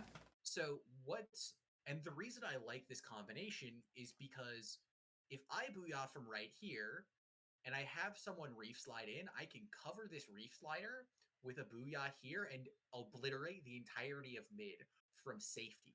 The normal problem with Reef Slider is that no one can cover it because it has to go deep to find value. That's not a problem with Brush and Booyah. There are Mm-hmm. two things that are content to go deep with it, and that allows it a lot of flexibility in how it plays. Yeah. Like, I watched Chara play eights the other day, and Chara always jumps back after Reef Slider, and it made my blood boil. Fair. Because Chara would Reef Slide in, kill maybe one, and then instantly jump away and lose any and all map pressure that he just fought to acquire. Which, Final Weapon yeah. isn't gonna have that problem They because they shouldn't have have things. that problem. We have not seen it Yes. yet. They shouldn't have that Okay. problem. Fine. Shouldn't. They shouldn't have that problem because they have things that are willing to go in deep with it. Now, let's talk about the most controversial special on our screen. Yeah. Like, I get the controversy. But also, if both teams have gone, we're chill with it, then it's I'm just I'm neat. I'm not here to talk about the controversy. I'm here to talk about the special. Yeah. It's useful. It's very useful. It's Why is incredibly useful. why does it do 40 damage now? I'm mad about it still. Yeah. Yeah. The thing that's, I think, much more important than the damage is its ability to just say, you don't get to go here. Like, literally. I And mean, it the just only reason I slowly care fades about forward. yeah, I mean the reason I care about the damage in specific is because of the weapon Kyo is playing because the numbers are silly together. They perfect Yes. numbers. Cool, I guess. Sure. Mm-hmm. I love Tri-Slosher one-shotting me after I go through something to be able to see. That's so cool. That's so Mm-hmm. chill. Yeah. Especially But with the splat bomb. That's so oh kind. yeah. The new Rancid kit. oh yeah, it's disgusting. Love that for Like it though. Like love that Kyo's using it. I think it's super interesting. yeah. But the idea of playing against it does infuriate me. Yeah. So yeah, because what Kyo should be doing with this is they see Final Weapon setting up for something. Like if they see the pencil whose name I'm not even going to begin to try and butcher. I apologize. Mm-hmm. Um Kyo can just say, I don't want to get pushed from this angle, and they'll have to go, okay, I guess. I guess you're right. Sure. I guess we won't push from there. Yeah. Sure. So there's a lot of area denial that comes with that special, and it also helps deal with the problem that FT Win had in their last series, which was they didn't have anything to walk forward. And now Tri-Slosher can walk forward. Tri-Slosher paints really well. I think people underestimate how well it paints, quite frankly. I mean, yeah, the problem is like I look at mean, the you weapons don't it's want your facing. Tri-Slosher to paint. Oh, also, yeah, that also. But, So like, yeah, it can paint when needed, is the nice thing yes, about it. If it needs to cap a zone, it can. It is not, for example, a it's range not brush. blaster. Yeah, It's not range blaster. It can paint if needed. It's not brush. It won't instacap. It's not Dreadringer. It won't instacap. it's so Tri-Slodger is what I call paint neutral, That's fair. which is but for example, the final weapon comp is So it paint has two positive. weapons. It yeah, they're that are super paint positive, being brush and dread Yeah. are just going to put down literal bucket loads of paint. Yeah. In comparison, FT Win is neutral at best because I'm not calling pen positive. No, I'm not going to call You dualies positive. yeah, and you can't make me. So I wasn't going to like try. no, I that's agree more with just you. that's more just for whoever watches this and Yeah. decides that they might potentially want to talk about it. No, you're wrong. Um, Sorry. you won't convince me. I'm set in my ways. Pencil paints. Pencil might technically put down good turf numbers. Are they useful turf numbers? No. Yeah, like the only thing is that Blaster's not paint positive. Not even neutral, really. No, it's negative. It's negative. It is So draining your paint. because it requires turf to be put down for it to be fully effective. Yes. So the only kind of upside is that FT Win has 4 neutral weapons, whereas Final Weapon has 2 positive, then 1 negative, and 1 neutral. Okay, but the two positive are like positive plus, bonus positive. Fair. Those weapons outpace most things in the game. Unless you were talking about like a Splash or a Zap or a Junior, which we don't see right now. And I would not expect to see right now. I don't think we should be seeing them right now. If we saw them right now, I'd be very concerned. Well, we are seeing Zap sometimes in non-pencil comps. I don't have a problem with that. I do, but it's out of deep hatred that's not justified. Mm-hmm. No, again, notice how FT Win is doing a 2-2 split. They love the 2-2 split. And I don't really know why, because it turned into a 2-2 split, and then they didn't, and then it turned into a 4-0. Mm-hmm. So now, FT Win has given up any semblance of map control in the opening to try and fight this person, but oh look, now there's a brush on the flank who can come, like, shank us. Who will come and do also, brush things, as brushes are prone to doing. Trying to push a blaster is 4 people? Silly. Get exploded. Get exploded. Like, okay, yeah. Yeah, but oh look, here's the brush. The brush came in on the flank and got 2. Oh, look, there's 3. Shocker, did the brush do brush things? Who would have guessed? Like someone get Kyo on the line. Their openings need so much work. Yeah, their openings are not working. I don't know why you run 2-2. I don't. It's not good. Yeah. Especially if you're not going to enforce your 2-2. Like, okay, if we were going to do a 2-2, the reason you do a 2-2 into a 3-1 is the exact same reason you do a 3-1, right? It's, I am going to find out where the single individual is, in this case the blaster, and I'm going to use 2 bodies and destroy them and kill this person so that I can go through on a flank to kill the 3 people. And create a pinch with the rest of my team on the 3 people. Yes, exactly. So they are funneled into me. So they will get picked, whether they want to or not. Mm-hmm. But you have to draw a line. Like you have to draw a line of engagement so that you can flank said line of engagement to deal with the people on the other side. Mm-hmm. Right? FT Win doesn't do that. They didn't even try to do that. No. They saw pencil, they gave up space, and they grouped up on the left side. But again, because they grouped up, they have no turf. So they're getting outpainted in the opening because, again, you're never going to outpaint a brush and dread in the opening in neutral. Nope. Kyo, would be silly to try, quite frankly. Like, Kyo walking forward was their best hope, and Kyo needed to get 2. But Final Weapon was not going to let that happen. And they also probably were aware that Kyo would need that. Mm-hmm. So, yeah, Brush walks in and just instantly kills everything, and oh look, like, they're not, like, look at the Brush. The Brush just flipped everything. And now Dread is in, so Dread is getting forward turf. Yeah. Oh, Brush is about to fight Bursty, but I don't know why we're fighting the pencil 1v1. For funsies. For funsies. The pencils are handshaking to shoot at each other for funsies. My problem is with the Observer. We shouldn't have handshaken the pencil 1v1. Look. This is... I know. I commentate these things frequently. I simply just go, well, this is where the camera is now. That's what life is. I'll say words about what's happening in the corner of the screen and hope they go there. Yeah. And that's still Sam. Sam, okay. Yeah, they hit things. The ink mine annoyed them probably. We're now having to get the pencil out of our own street still. Yeah. Which is silly. So, yeah, what happens here, from what we can tell, is that it looks like Sam got 2, potentially. Yeah. FT Win work together to explode people in the zone, as they do. But moral of the story is that coolers mean that fights don't matter, because look, everyone still has their special, even though they died with it. Yeah. Which here is absolutely diabolical.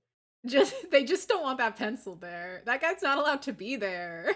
Well, we should let the pencil exist there, is the problem with this. I agree, but also I do respect it, is the problem. I don't screw this. It's funny. It's funny, but it's dumb. Yeah. Those two things often go together. This is chaos. Well, This is what I talk call a bloodbath in mid. So they didn't even get to use Booyah on the pen because no, they did. They did. I thought they wouldn't worse. the Reef Slider. No, it's worse. They still did it. Also, the Reef Slider messed up the insta-cap. Yeah. Because I think what needed to happen here for the instant cap is they needed to throw the suction bomb a little farther up. Actually, I don't even know if they could have insta-cap because Kyo's contesting it. Yeah, they might not have been able to. But they probably were counting on the brush still being alive, if I had to guess. Yeah, probably. Yeah, you're right. So they weren't necessarily, like, they would have insta-capped if a brush was also painting kind of situation. Oh, yeah, true. I don't think that was a throw this out and insta-cap with just the special. Because this map's not particularly good for that. But also, look at this cooler play where this guy backs up and then Brush goes, okay, my turn. Booyah comes out, Zone instantly flips because it's a Brush. It's never not flipping. Yeah, Brush is so annoying. Why? Pause for a second. I need to rant about Inkbrush for one moment. You need to what? I need to rant about Inkbrush for a moment. Why does it get to do everything? It skirmishes, it slays, it supports. Why get to do all of it? I get that Brush players like need to be on a next level to get away with the stuff they get away with, but there is literally, you could argue that a Brush could anchor. You shouldn't argue it. You could. No, you cannot. No, I could. I could be terrible and do that. Emotionally, I am willing. I would be wrong, but I could make an argument. You could make an argument. It would be a poor one. Yeah, okay, they do everything but anchor. Yeah, sure. Why do they get to do that? Why does Inkbrush get to do that? And I get that it's because it's a silly little guy, and that it's never going to be specifically the best at what it does. Or, like, it'll never be the best at any role. But it's such a silly little guy, and it's too good at all of the things it can do. Which is why we have always seen it at top level. I mean, its problem is it gets shot. Like, that's its core weakness, is that if your team does not play around Brush, it will just simply explode. Yeah, but any team at this level is gonna play around their Brush. Yes. But I feel like saying it's the best at everything is... No, I did take that back and go, it's too good at the things it gets to do. Yeah. Although I'm also a hyperbole fan, so... That is what was happening. I was mad because I've thought about how many times Brush has just gotten to exist at top level without anyone ever complaining about it. And I got mad about it as a treat. Yeah. Because it's just always there lurking. Something I'm about to get mad about. Look what our best friend Bursty is doing. Bursty! My guy! Bursty's crab tanking. Guess what? Like, what influence that had over the zone flip? None. Yeah, 0. Negative, if anything. Like, the only influence it had is it pushed the pen back a little bit, so the pen couldn't just, like, help instantly flip it. Yeah. But it's still not... It still didn't... I don't think it swung the... No, it definitely did. This is so unlucky. I say it's unlucky, but Sam just played really well in getting away from the Brush. Which is good. That's what Sam should do. Yes. Because, staying engaged there would have been not the brightest move. But yeah. Also, notice at how much space Kyo just got with the screen? The screen. Yeah. Yeah. Like, it completely like, fucks with running a 3-1. Yes. So again, I'm sending us back to the Void for a moment. Let's go. I love the Void. Again, assuming that we do a standard 3-1 where it's something like this. Yeah. If I screen the 3 and then only deal with the 1, now I can swing this without actually having to engage. It causes the fight to become very isolated very quickly. Or these 3 have to just leave and give up a ton of space. In either way, that's a huge advantage. alternate plan 3 is you walk through the screen. But if you have that type of advantage, then screen wasn't going to do anything anyway. So it doesn't matter. Yeah, so it's a non-factor.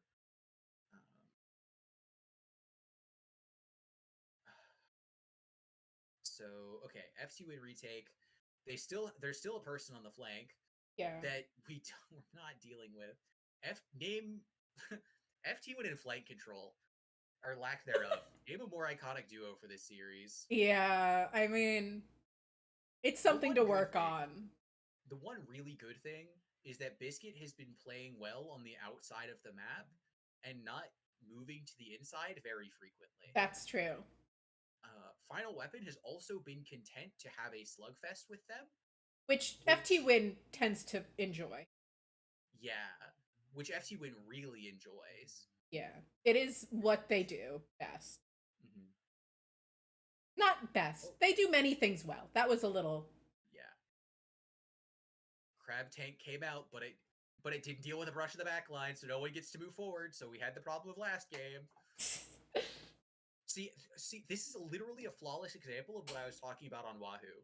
So because Bursty Crab tanks, Booyah also comes out, so two people aren't walking forward onto the zone, which means Kyo is all alone. Kyo is a small child wandering through the woods. And oh look, oh no, he has his AirPods in. Kyo can't stop the brush. No one is coming to Kyo's aid because they're too busy being locked in the same position for 10 seconds. And well, will you look at that? That's how it goes. Like, how does Final Weapon? So Brush goes down. That's fine. That makes sense. Biscuit hits shots because it's Biscuit. Yeah. And then they just need to that suction bomb caps at that point. The thing that I'm curious about is why does the slosher with the funny turf number step in front of the pencil laser? Greed. Yes, one of the 7 deadly sins. It's always greed. It's always I could be further forward. I could do that. They're not gonna hit me. This time will be different. This time will be fine. Yeah, hubris. Hubris is always the answer when something like that happens. And now they've used the Booyah Bomb on Bursty specifically because can't have that guy running around. Well, so again, it's to stabilize. Yeah. If you have Bursty running around, if you have Bursty on the flank, notice how we gave up the pencil, right? We traded pencil for Bursty. This is such a worthwhile trade. Yeah, it's because they've had cooler already, right? Yeah. No, yeah. This person was only 40 to cooler anyway. Oh yeah, no, they don't care. So worth. Yeah. Like, it's so incredible because what was the pen gonna do anyway? The pen was already out of position when the push started. So, bada bing, bada boom. Like, FT Win capped the zone, they got penalty points, but it wasn't gonna be enough to hold unless Bursty lived. But because Bursty didn't live, it didn't work. Also, again, FT Win in their obsession with just like maiming the pencil. Oh. Like, yeah, once again, other things work better here. But we can only harp on that so much. Final Weapon, please stop walking in front of the pencil laser. Biscuit will hit you. I hate to say it as somebody that believes chargers will not hit them. But Biscuit will hit you. So yeah, no, this triple, like this entire push is courtesy of Biscuit. Biscuit just deadlifts here. Which, once again, can we get Biscuit on edit? Also, hi K-Bot. K-Bot's asking who let you on the mic, and that's me. Yeah, Final Weapon with their hubris. Surely Biscuit will not pick them. Oh, Biscuit. Oh, here's an incredible. That's a little yeah, that's sick and nasty right there, actually. Yes, this screen is incredible because what it does free setup. If it fully forces Final Weapon out of left side, which is so repulsive. All Biscuit has to do is stop looking over at this right side like a fool and then look only at this window. Which Biscuit, I believe, will do. I do believe in Biscuit so intensely as a player. Oh? Biscuit's Biscuit, my guy, we're trying to hype you up, please. Because if Biscuit just looks over here, this is if they want to push, they have to push over here. Yeah. Because Kyo's holding screen, right? Like we're not gonna let Final Weapon walk through the smokes, and they know that. Yeah. So we should just focus a bunch of our resources over here on the left side. Like honestly, this would be a fantastic time for Bursty to be right here to crab tank this area. Yeah, this is one of the moments where crab tank would be not bad. Yeah. Crab tank is good in crab tank's good in an advantage state. It's just bad at everything else. Yeah. The thing that I don't know is I don't know why FT Win's pressing all of their buttons simultaneously. That is very anti-Splatoon 3 of them. Yeah. Oh, Bursty tried to crab but lost the fight. Oh. And then and then we let the Dreadringer do what Dreadringer does. No, so this was okay. I respect the hell out of this push. Dreadringer goes in, but it's the hammer that caps. Oh, that's fun, yeah. So the hammer gets thrown on zone and paints enough extra that it flips. And that's crazy awareness from the brush on that. I do have, yeah. You also have to respect their pencil. Yes. Guys, we can't just disrespect the pencil. The pencil is still a charger. I hate to say it, but we do have to acknowledge that it's a weapon that exists.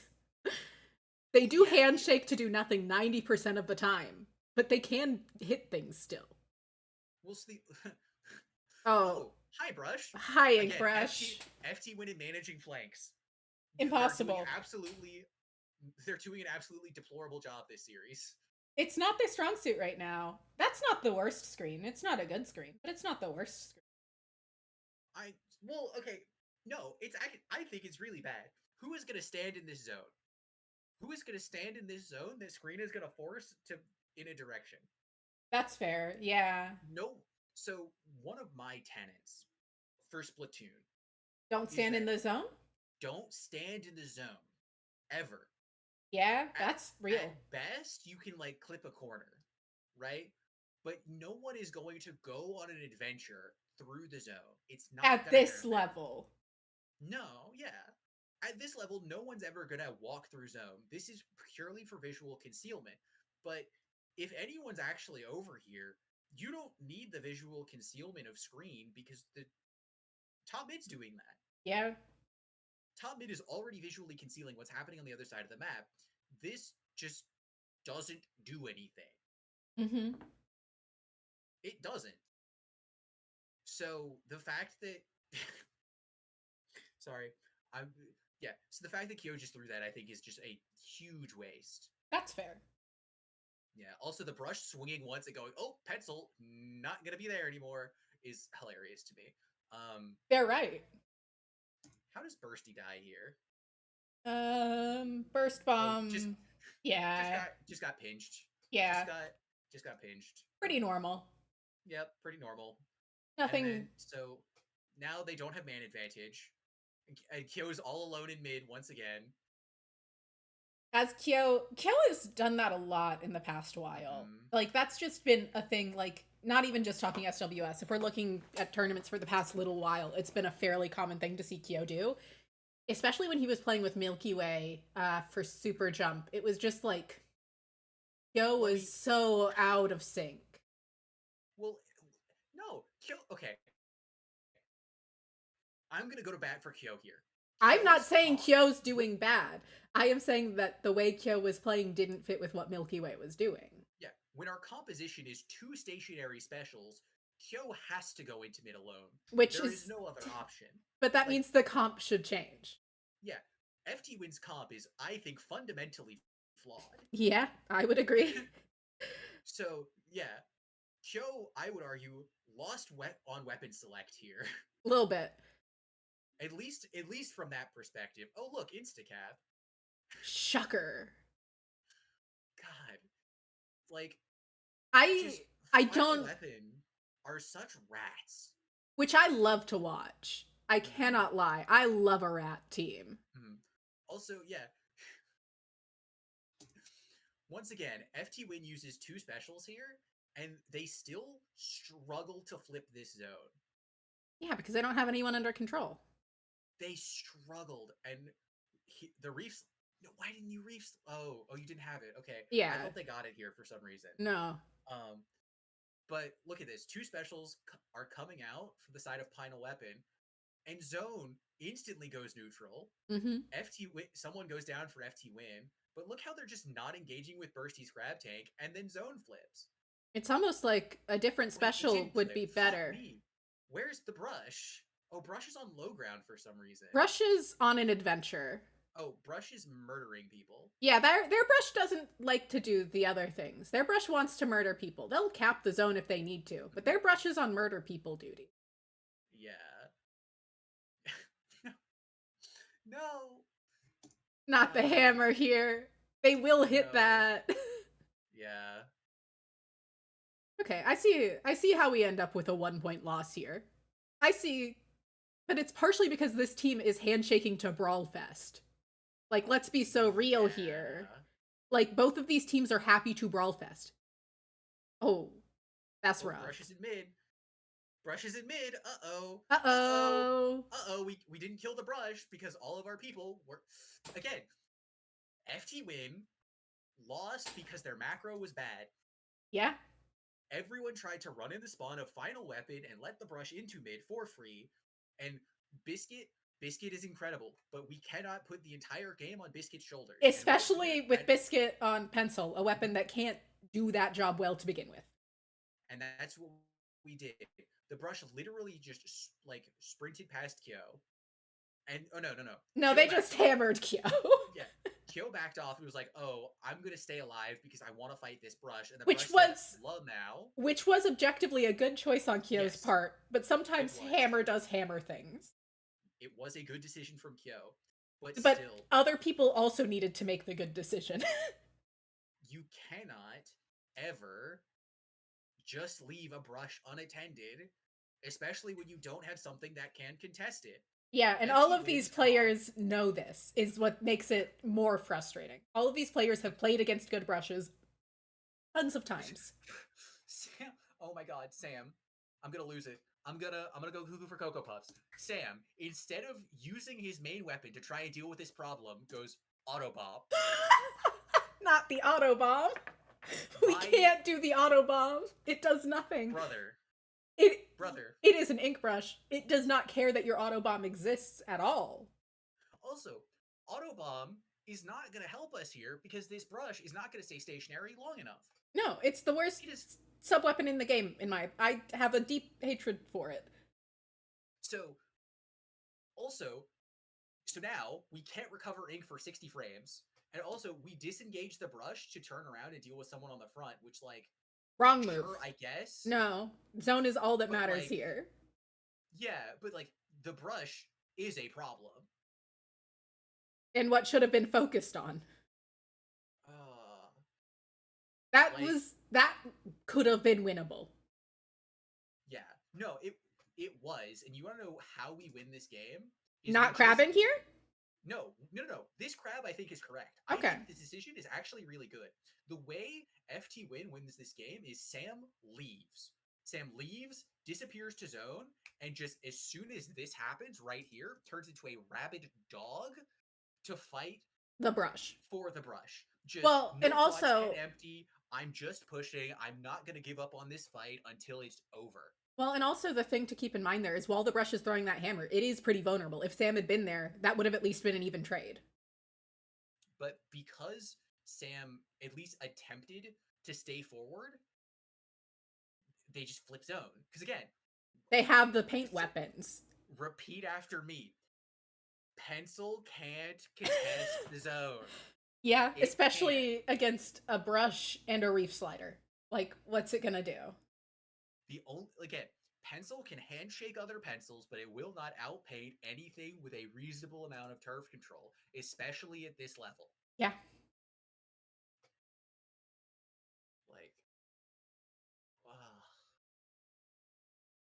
it's rough. It's really rough. Where is game 2? At least that one was close, though. At least they didn't just get steamrolled. Yes. But it's partially because of how this team plays. Yeah. Like And I this will team, fully acknowledge that. This team plays the way FT Win likes to play. and they're willing to keep they're willing to keep fighting. Again, I think if FT Win switches, like I think if Sam is on Any other like stamper? yeah, I was gonna say specifically vanilla. Yeah, I I would think, agree that vanilla would be drastically better here. or even something like a decaf. I mean, a decaf would be great here. Like I think that would be like much better for their composition overall. Like again, I their still comp want was Bursty off that V Dooley. I'm still on V Dooley hate train right now, emotionally. yeah, yeah. I fuck it. FT Win went guys. No, no, this time it'll work. Like If we keep doing the same thing, this time it'll work. yeah, yeah. The Go back to our yeah. comfort zone. Our comfort zone will save us. Your comfort zone will never save you, which is the worst thing to That's hear. not entirely true. Sometimes playing comfort weapons is good, but your comfort weapons have to make sense. And they don't here. Yeah. I mean, I'm never going to be one to say don't let Kyo play Slosher. I just think the comp needs to change so Kyo can. Mm-hmm. Yeah, Because I'm never Brush. going to say get Kyo off Slosher. That would be a dumb thing to say, quite frankly. Yeah. Brush running in here in front of the crab is crazy, and I'm here for it. Because what it does is now everyone looked at the brush. I don't know if you play Valorant, but No. so one of the things in Valorant is your first person in. They're called an entry. Hmm. Their single job is to use a mobility tool to sprint into sight as fast as they can. And one of the things that and their job is to get one person and die. So they are Inkbrush or Tetra. Hmm. And the reason that's really important in a game like Valorant is it breaks crosshair placement. So if the rest of the team flows in behind them, it means that trading is a lot easier. This was a Interesting. perfect like this right here is a perfect example of how to do it for Splatoon. Yeah. Because the brush runs in, their Gets teammate, everyone looking at them. everyone looked at them, and their teammate then instantly trades them back. Which Like, is incredible. the bubble coming out at the perfect time too. Like, Yeah. yeah, that was a fantastic example of I am going to push. Like the brush went down a little fast, and that's kind of one of the big problems. Also, Kyo just decided to be a better player and get two, Which is right? always an option when Which you're playing against Kyo, and yeah, everyone which is should be planned. aware of that. And I love that for Kyo. That's great. I it's so fun to watch. hmm Is it the But best thing to bank on in your strategy? God no. yeah, But do I love to watch it? Absolutely. but that execution of that push, I think was textbook for Yeah. a final weapon. I think it was I This think it was is really nice. I am very pro skirmishy openings mhm, generally. yeah. I don't mean that I want to see Tetras back. I don't think they have a home right now. Yeah, They're I not good generally enough agree. right now. Yeah, unfortunately, I've paused at a moment where Autobomb is being useful.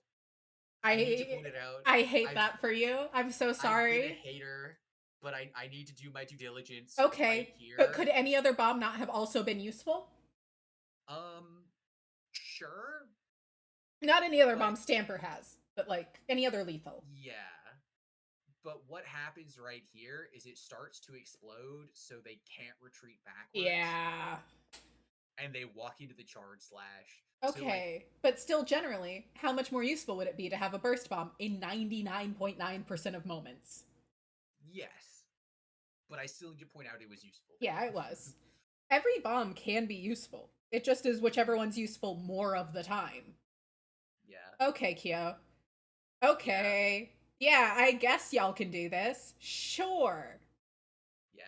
So right here, so all of this stuff, FT Win is fighting in pairs really, really well, and Final Weapon is just fighting them in like 2v1s, Which basically. never gonna work.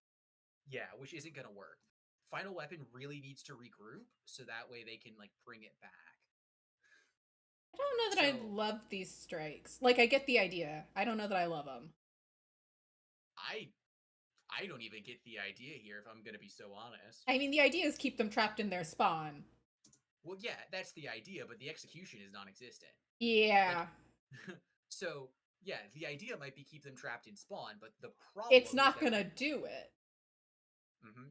like what should happen here is FT Win is down a player.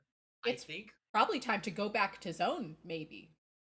I agree. I think we go back to zone here, or what we do is we stay here and wait And do a until flank? final weapon starts to try to get into these positions, Mm. or starts to try to get here or here, and then we trip strike from behind them. Yeah. Because as long as Kyo has trip strikes, our sphere of influence is very, very large. Ridiculously big. So Kyo is still a problem here, even if final weapon moves forward. But by popping these trip strikes, we lose that sphere of influence. It allows our team to get out, which is good. But now Kyo has to reposition. Yeah. Fantastic. I mean, their ink brush player is next level, just straight up. Yeah. This drop is unfortunate from them, but Yeah. like, yeah. But So if they it couldn't have counted on the dualies. no, if it had been any other Okay. weapon, that would have been fine, quite frankly. This jump is Bad? ludicrous. Yeah. It's so bad. It's so bad. Good for you, Bursty. You're you. You got away with it. You shouldn't have. Well, both the jumps were not great. Yeah. Both of them were bad. But The Bursty got decav, away with it. the decav. Oh my word. They just trusted their brush player. Yeah. And I mean, And like that wasn't the right sometimes move. I get that. But also, I do have to respect going, nah, that player's got it. I'm gonna gamble.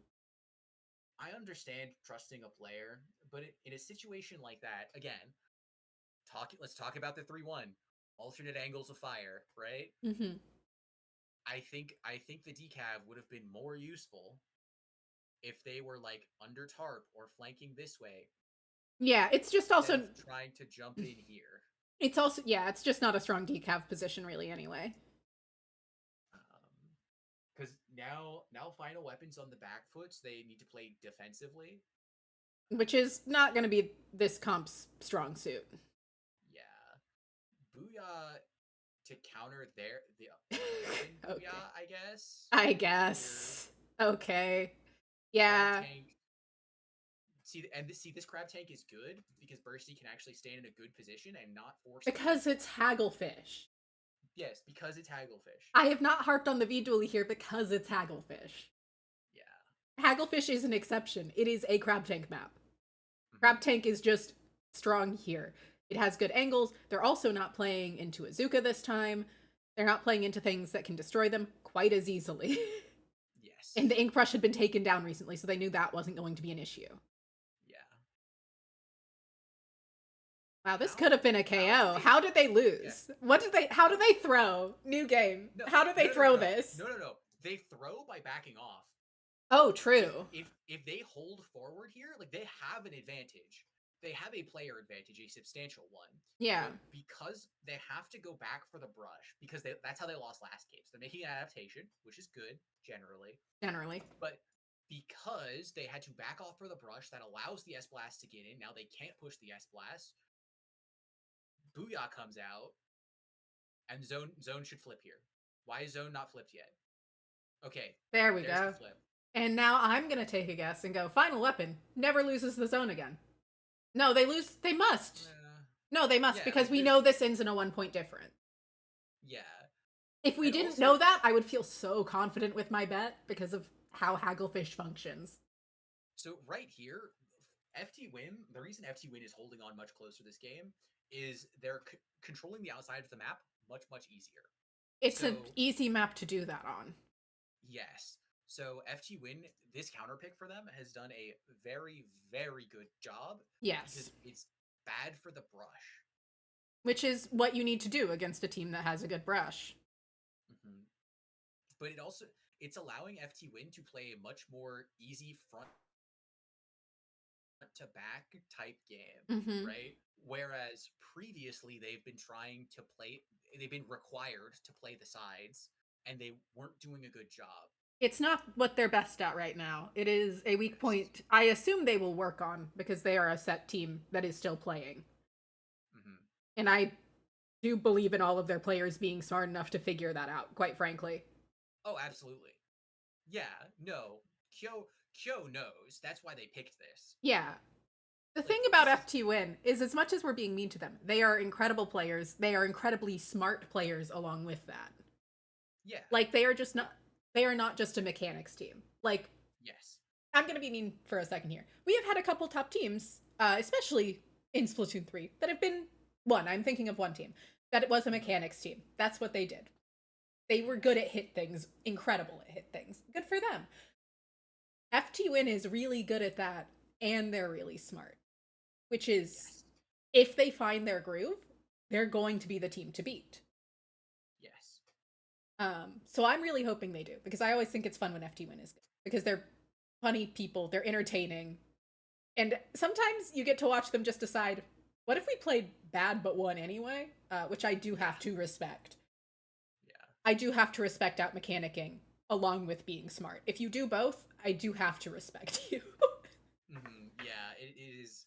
You do have to respect that, But that's not what they're I doing yet. I'm gonna be honest. I expected the decaf to get 3. Yeah, Kyo didn't like that idea. Yeah. Which, Um.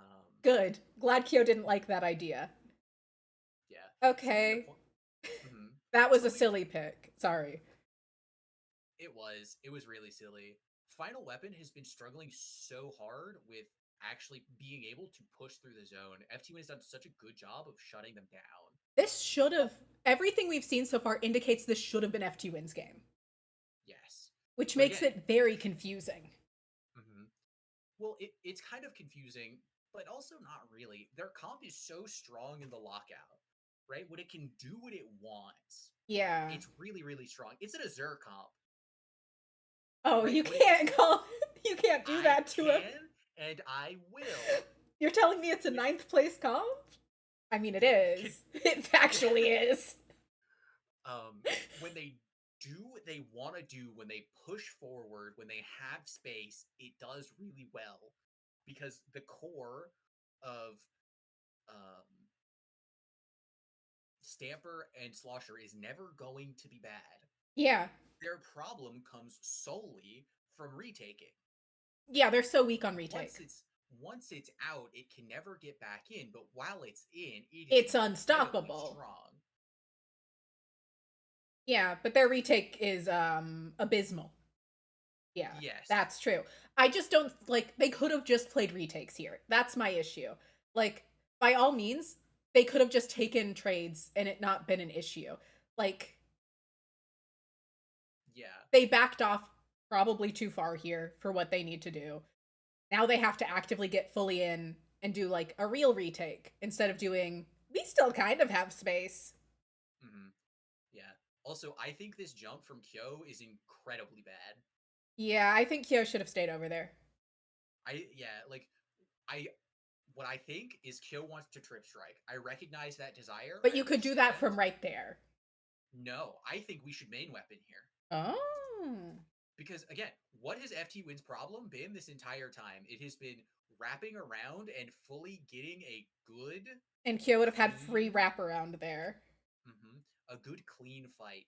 If Kyo stays down here and backpedals away from the wall, I think Kyo killing the brush here is not unreasonable at all. I think it's, if anything, what I would expect to happen there. So Kyo is so jump pilled that now we've jumped into a fight that we may or may not win.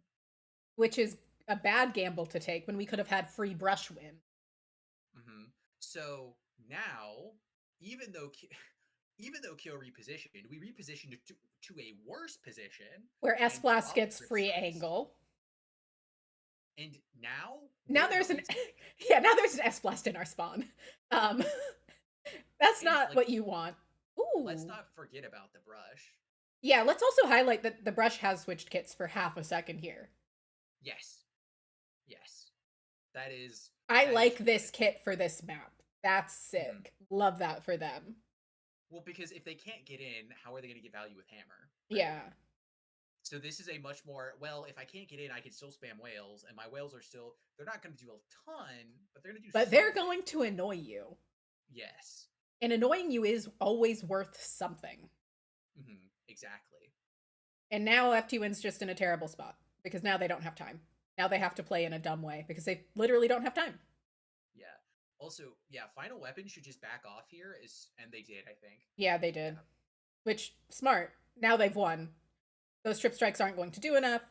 Why are we crab tanking? If I see bursty, I bro, promise you, double crab tank crab, won't help. I promise. like I'm gonna go bonkers. Now imagine if that had been a bubble on the zone. Just gonna point that out. Yeah. And there's the game. Wow, if that had been a bubble on the zone, they would have at least had another chance. They would have gotten it neutral. But they didn't. But they didn't. They had a crab tank that was used for some reason. Mm-hmm. I'm back Like, on V Dooley's hate. yeah. No, um, we've just been certified FT win haters this entire time, but it needed to happen. Look, I think they are incredibly smart players that can do better. Yes. That's why we're saying any of it, because we know they are capable of better. And I'm pretty sure they're aware of that too. I would be shocked if they aren't. Oh, yes. No. They know. No, they weren't the team. Like, they weren't the number one Western team For no reason. for no reason. Like, Especially like in the era they did it. Like yes. it was S2 was so strategic. Everything about S2 was so strategic. Yes. Kyo's understanding of the game Insane. is, Incredible. yeah, second to none. Kyo has made really great adaptations and changes. They've done great counter picks. They're kind of losing, like you said earlier, they're kind of losing on weapon select. Well, so when our entire retake is dependent on 3 of our members standing still, that's not a retake. No. So like I made a meme composition back in S2 with that same principle, but I committed to it really hard and everyone had that same idea. Mm-hmm. FT Win didn't commit really hard to that same idea. Yeah. And they're also like, I don't think if you're going to do something like this, you have to lean really, really far into it, and it has to work 100% of the time. If Which you're it pressing won't. all of your specials simultaneously far away and you don't flip, Then you've lost. then you've lost. Like, the timing, like, also it's just incredibly inconsistent in terms of actually winning the game. Yeah, we Because, could have a comp that's so much more reliable so easily, and it's frustrating that they don't. like, Splatoon 3 has incredibly strong main weapons. Why are we not taking full advantage? Exactly. Like, Especially when Cooler is such a strong special. yeah, and I get that Crab Tank did good things for them on offense this time, like while they were holding, and that's great. But it can't help them get back in, really. I think Crab Tank is pretty much useless on retake, pretty generally, in all honesty. I agree. I think that's not an. I don't think that's a. And I think you want Hot take. your quote unquote support to have a good special for retake, personally. And maybe I am armor pilled. Maybe that's what's happening there. But I think it should be more useful than a crab tank. I think a bubble would be better. I think missiles would be better. I think just about anything would be better. That's not true. I don't think Wavebreaker would be better. That was a bit too hyperbolic. That was a little too much into the hyperbole. Yeah, I forgot the bad specials existed for a second. Yeah. Wild to not call missiles a Even bad Whale. special. I think Whale is still better than Crab Tank for getting back in. Yeah. Well, because Whale gets us information. It gets Right? you information, you can move freely so quickly, so you can go paint. Like, at least you're not stuck. Yes, exactly. Yeah, like it. So, FT Win, to put it in Splatoon 2 terms, FT Win is running triple recall, Yeah. That's what they're doing. Like, what team worth their salt is gonna run Zipcaster and Inkjet, and then like I don't know another Inkjet, right? Like Yeah. no team worth their salt is gonna run double Because you Inkjet can't do Zipcaster. anything with it. Yeah, this is the same thing. It is. So why are we running it, FT Win? You're You're smarter better than than this. this. Yeah. Like, y'all are such like you're a smart team.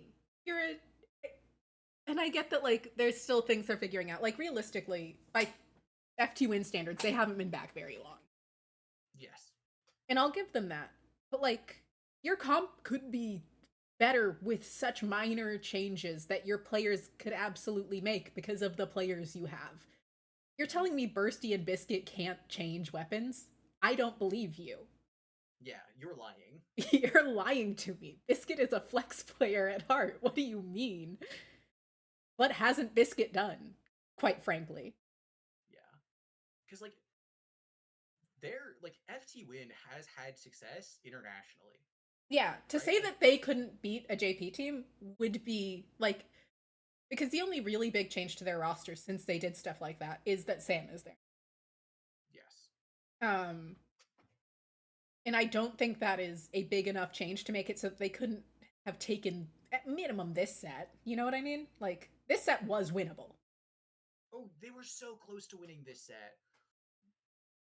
They were so like they were almost there. They can learn so much about the tiny changes they need to make from these Yeah. games, which is great. They have great stuff to VOD review. I fully believe they will because it is a top team, and if they don't, I will bully them. Yeah. But like FC Win, please, for all that's holy, work on your openings. Also, Like make a comp that can retake. there's just like it's so many minor things added up over this series. And the first one we watched, right? Yeah. So it's like Also, control the flank. That was like the other huge thing. again, yeah, just switch Biscuit to heavy edit, and Please. then Please. like or just put Biscuit's pen on the flank, and then we put Bursty on the new white dualies. Twinkles. Yeah. What else would be good? I mean, with pen? You, yeah. Nothing. That's not true. I'm being mean. It just Yeah. needs to be something that can paint enough, which just really limits the options a lot. Because you still want it to be a really strong main weapon with what they're wanting to do. Yeah. So it can't be a splash. It can't be a junior. It can't be a zap. It can't just be a paint bot. Which I don't think splash is necessarily just a paint bot, but like 90% of the time you play it, it's going to be one. And I just don't think there's any like maybe I am too focused in on Twinkle's dualies, but I genuinely think if you're not going to run a decav, you probably should have a Twinkles. It's strong. Like Twinkles is just strong. Like it's And hard to argue against. it's Like really flexible too. Like it allows you to do so many things, which is the point of that role in this comp. Yeah. Which Crab Tank won't allow you to do. Suction Bomb is nowhere near as flexible as Fizzy Bomb. Like True. it's just I think that one change would make a huge difference here. Because how many times were we like, that Crab Tank just isn't doing what it needs to do? Yeah. Well, so like And it's not that Bursty's playing badly, it is just that that can't function the way it used to. Yeah. When a team is not willing to walk into you, then your Crab Tank is not going to get a lot of value. Like the way I think about Crab Tank is a similar way to how I think about E-Leader. Yeah. If you need to put it on a position where it cannot be ignored. If it can be ignored, it should be ignored. And it will be at this level of play. Yes. But FT Win, again, because a lot of the times the angles that can't be ignored should be occupied by Biscuit on Pencil, it means we're shifting our Crab into a position that's going to be worse. Yeah. I don't think you can have Crab and Pencil at the same time anymore. Just straight up. I don't think you can have both anymore. And again, there's that perfect clip on Museum. Yeah, perfectly. ridiculously well. Of, oh, yeah, our pencil's here, but this is where Crab Tank has to go. Because Crab Tank, like Pencil, can only go in specific locations. Mm-hmm. And also, like, I guess there's plenty of things that can only go in specific locations, but very few will clash as aggressively as Crab Tank and Pencil. Yeah.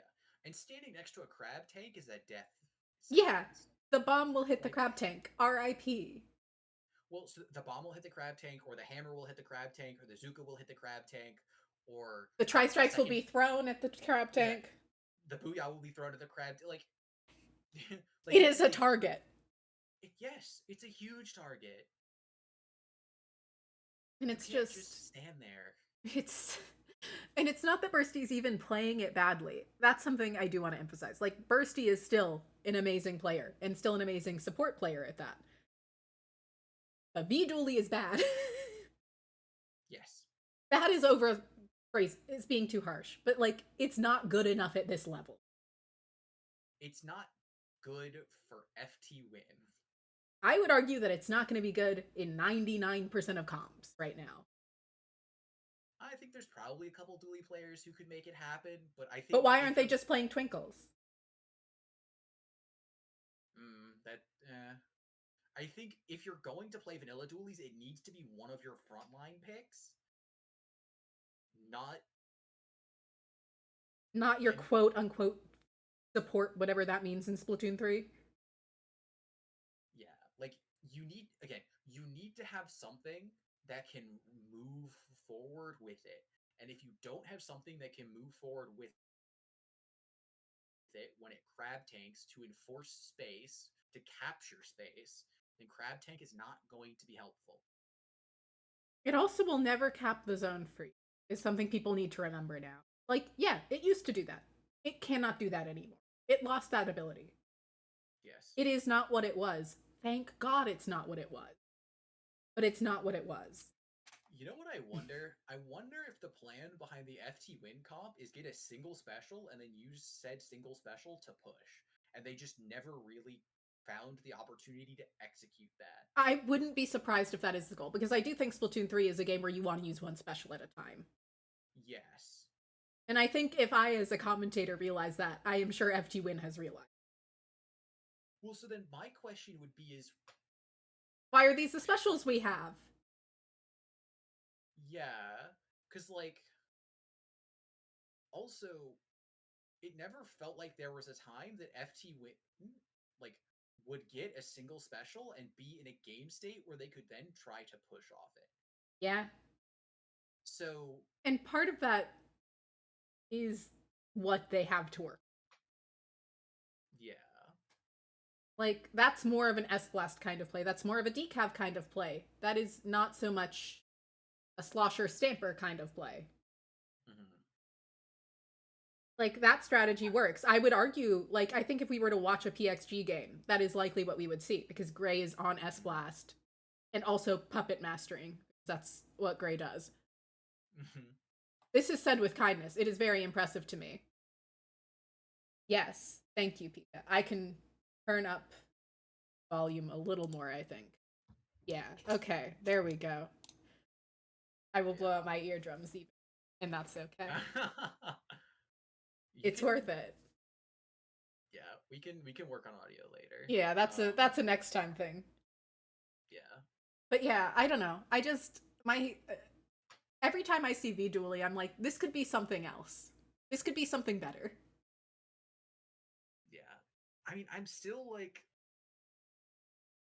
I want to believe in the FT win comp, but like the more I look at it, the less I do. It just doesn't work with itself. Like, it's not that any of these players are bad at any of these weapons, and that's worth emphasizing. It's that these weapons don't like each other that much. Yeah. Because again, like Slusher and Stamper work well together. But I almost wish instead of Vanilla Slosher, that Kyo was on like Dread. Because I think if Kyo is on Dread, at least I think Dread's too slow for how Kyo plays is the issue there. sure, but and that's fine. But I'm saying like theoretically, I think Dread works better for their comp Yeah, because I then think Kyo is still moving forward and trying to push, and all of his damage numbers will still work with Stamper. Yeah. But then we also have something that is not stationary. Yeah, I just think if you're gonna have Kyo in a team, it is worth setting up the comp around Kyo's strong points. Mm-hmm. I don't like that's not something I would say for every player, but like Kyo is definitely one of those players. FT Win's old comps in large part worked because they were set up Kyo the comps. Yeah.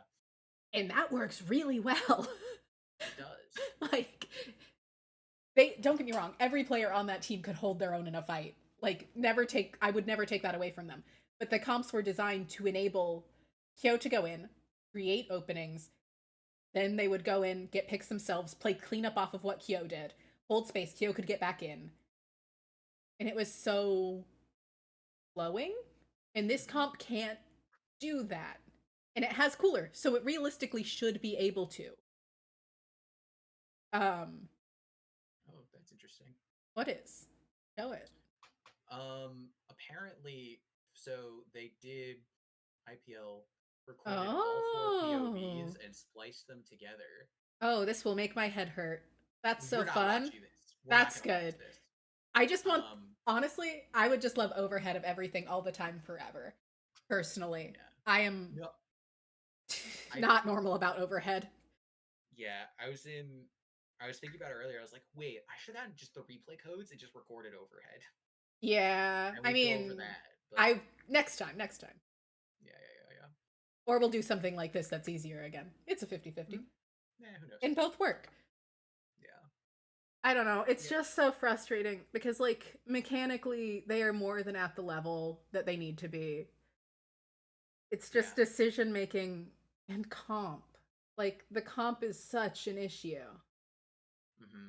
And I'm not usually this is a level where comp matters. If you're a low-ink player, if you're an FTIU player, like, comp doesn't matter there. I'm gonna be real. You can just out mechanic. Just win. Just figure out what your comp does well and win. At this level, that no longer is a thing you can do. Yeah. It's like it's just frustrating. It is. Because they could do better. Well, and like Kyo almost deadlifted humpback zones. And imagine if they had a comp that could have enabled it better. Well, and like Biscuit got a couple triples. Yeah, but put Biscuit on heavy edit, and Biscuit gets more. Like probably Biscuit probably gets more on heavy edit. Yeah. Yeah, like I actually am less prone to saying that we should have a heavy edit on humpback. I don't think it's bad there. I just think it's less strong there. On most other maps we talk about, I will live and die on heavy edit is just better. Humpback's just special. It's just in its own special little category. I think running pencil on a humpback is like running a normal charger. Like you have to treat it like it's a normal charger, and that's the thing that kind of annoys me the most about how Western Splatoon handles or specifically pencil right now. Yeah, is no one treats it like a traditional charger. Biscuit kind of was. Biscuit kind of was, which is why I think he did so well this game. Yeah. But I think, in general, a lot of Western players still consider Pen paint positive. When it's not, it's neutral. It just has a really big hitbox that does a lot of damage. Yeah, if anything should be, I don't know, just have an E-leader at that point. Like, it's just getting picks. Just have an E-leader if you want to do that so bad. Yeah. Well, and if we go back to the main cast, what didn't E-leader see play? E-leader saw a lot of play from what I've heard. I have yet to have a chance to watch all the way through because I was moving while this happened and then didn't have internet for 5 days. Oh yeah, look, see, there's leader. Yeah. Out of memory, every time E-leader came up, they got counterpicked. From what I saw, people say they got counterpicked over to Urchin. So I think if you go to the game before or the game after, you will see Urchin. Also, why do they keep going to Eeltail with leader? Why wouldn't they? That's the E-leader's counterpick. That makes sense. Thank you for the subscription, Rice Milk Flam. Wait, that's crazy. Yeah. Hell yeah. I mean, I know who that is, but still appreciated. Okay. Where's the urchin? Where did it go? I saw it earlier. I know that it happened. People talked a lot about it online. Yeah. I saw the words happen. That's it. Is this it? Yeah. Oh, it's game 2. Oh, you won with E-Leader? We are taking you to the pit. Get sent to the pit. No more E-Leader for you. Yeah, leader is definitely not as good on this map as it once was. Yeah. Yeah. Urchin is growing on me for zones, which I don't like saying. But it is. I think it's funny. The problem is I found it amusing. And also I can see rat behavior thriving there, and so it's amusing enough to me that I like it. Which is terrible of me.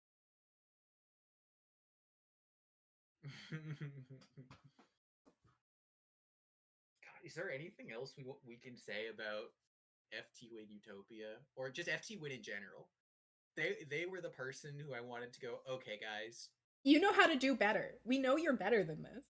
Mm-hmm. Like, just literally. They are better than what they did in this tournament. Oh, I think everyone is.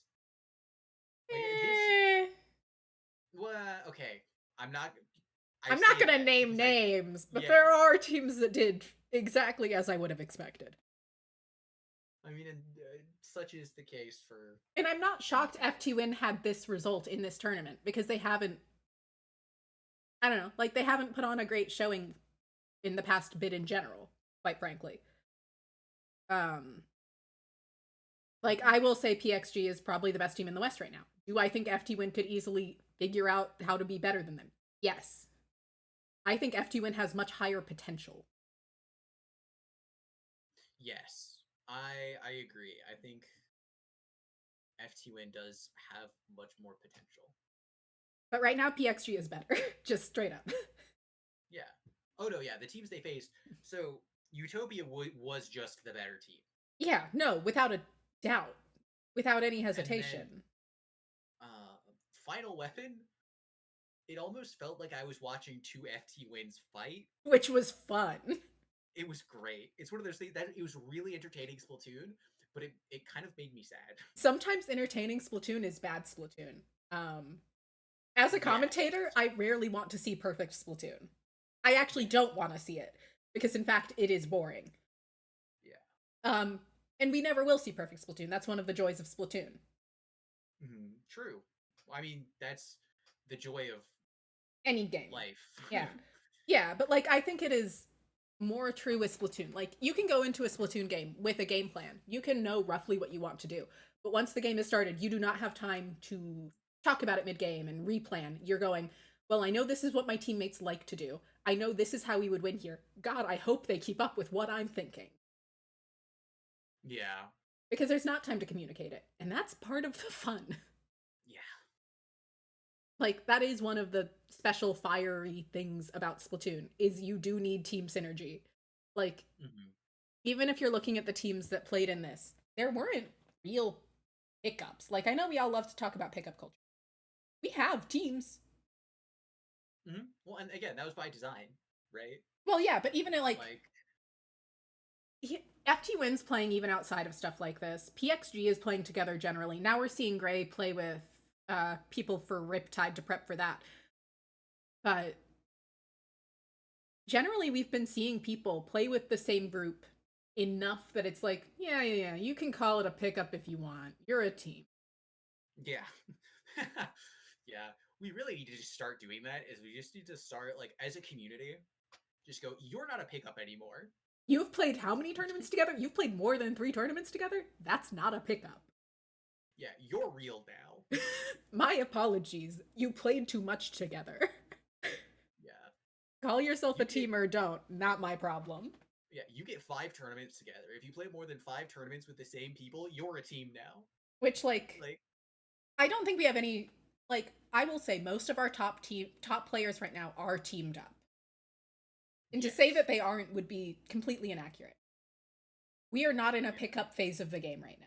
And people are still complaining about it. So I think people just want to complain, quite frankly. Well, no, so what it is that I don't care if the mid-level teams are doing pickup. That's just mid-level. That's just what they're going to do forever and forever and forever. That's what mid-level does. They are finding the people to climb with.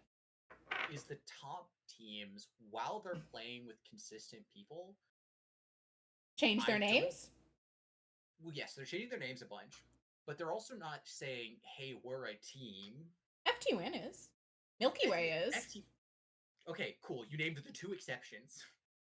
Is PXG not calling themselves a team? They have a Sendo page. Do they? Yeah. But, like, I think in general... That's the 3 top teams. Okay, yes. But in general, I don't think top players are vocal enough about being on a team. That I would agree with. That's the problem. Because, to be fair, all of the FT-Win players used to have it as, like, part of their core online identity. That, hey, we are FT-Win player. We are not our individual selves, necessarily. With the exception... even Kyo is still like, I'm FT-Win player. I'm Kyo the FT-Win player, but I am FT-Win player. Yeah. And if you think back through, like, really notable Splatoon teams, that was pretty generally the case for a long time. Through Starburst's reign, I would say, and then it kind of pivoted. Yeah, I think once Starburst started fading away, that's when we stopped seeing teams be teams in the same way. Yeah. Because, like, I was thinking pretty far back, and that was from the start of S2 through the end of Starburst. I would say that was the case. Yeah, I think that's reasonable. And I just don't think the scene was big enough before S2, no offense, to really get to have team identities like that. Alright, so first things first, I am offended. How dare you? Skill issue. I'm right. I know you are. I am right from a historical perspective. I'm good at that part. Yeah, you and your history degree or whatever. Yeah, I get to use it in inefficient ways. But yeah, like, if we think back through most of S2's history, there was always a reigning team. Mm-hmm. Well, I mean, there's always going to be a reigning team, right? Like, there hasn't been for chunks of S3. No, for chunks of S3, it was team who shall not be named. Yeah, and then there was a void after that. Yeah, like right now, there's a void. Really what? Yeah. Because... And it's been a while now since Team That Shall Not Be Named, and it's been a void since then. Because Team Who Shall Not Be Named keeps trying to come back. Well... Sorry, I shouldn't say that. That's a bit mean. I feel like that one is... Yeah, that one might have been. I feel like I shouldn't have said that. That's... Yeah. It's okay. Yeah. But yeah, it's just frustrating. Like... It is. I think it would be cool to see teams associate more with their identities. I kind of get why they don't. But, like... Yeah. I could see FT-Win going back to it, quite frankly. Like, FT-Win still has FT-Win energy. You know what I mean? Like... Yes. Yeah. The weight of expectations is crushing. Yes. Which Milky Way doesn't really have. They should. To be fair, Milky Way absolutely should be getting, like, the same level of scrutiny, if not more than FT-Win with the players they have. If anything, Milky Way players have had better results in the past bit, quite frankly. Mm-hmm. And then PXG we should all be putting more pressure on. But also, it's Gray doing Gray things. It is not hard to usurp them. They just haven't had anybody else pushing. Yeah, fair. Like, yeah. Gray doesn't have, like, I don't know if the rest of PXG is that strong. I think it is Gray just telling people what to do and then hitting people really good. There's a PXG VOD. We can go look at it. Yeah, let's take a quick peek at it.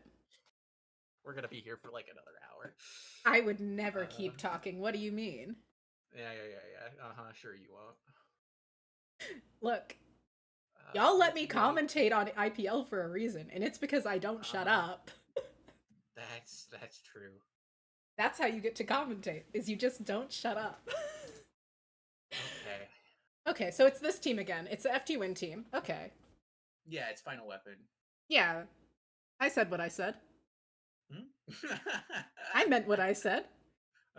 Yes, you did. Yeah, so it's a bunch of really good mechanics players around Gray. It's Kraken Paradise again, but without Kaji. Yes.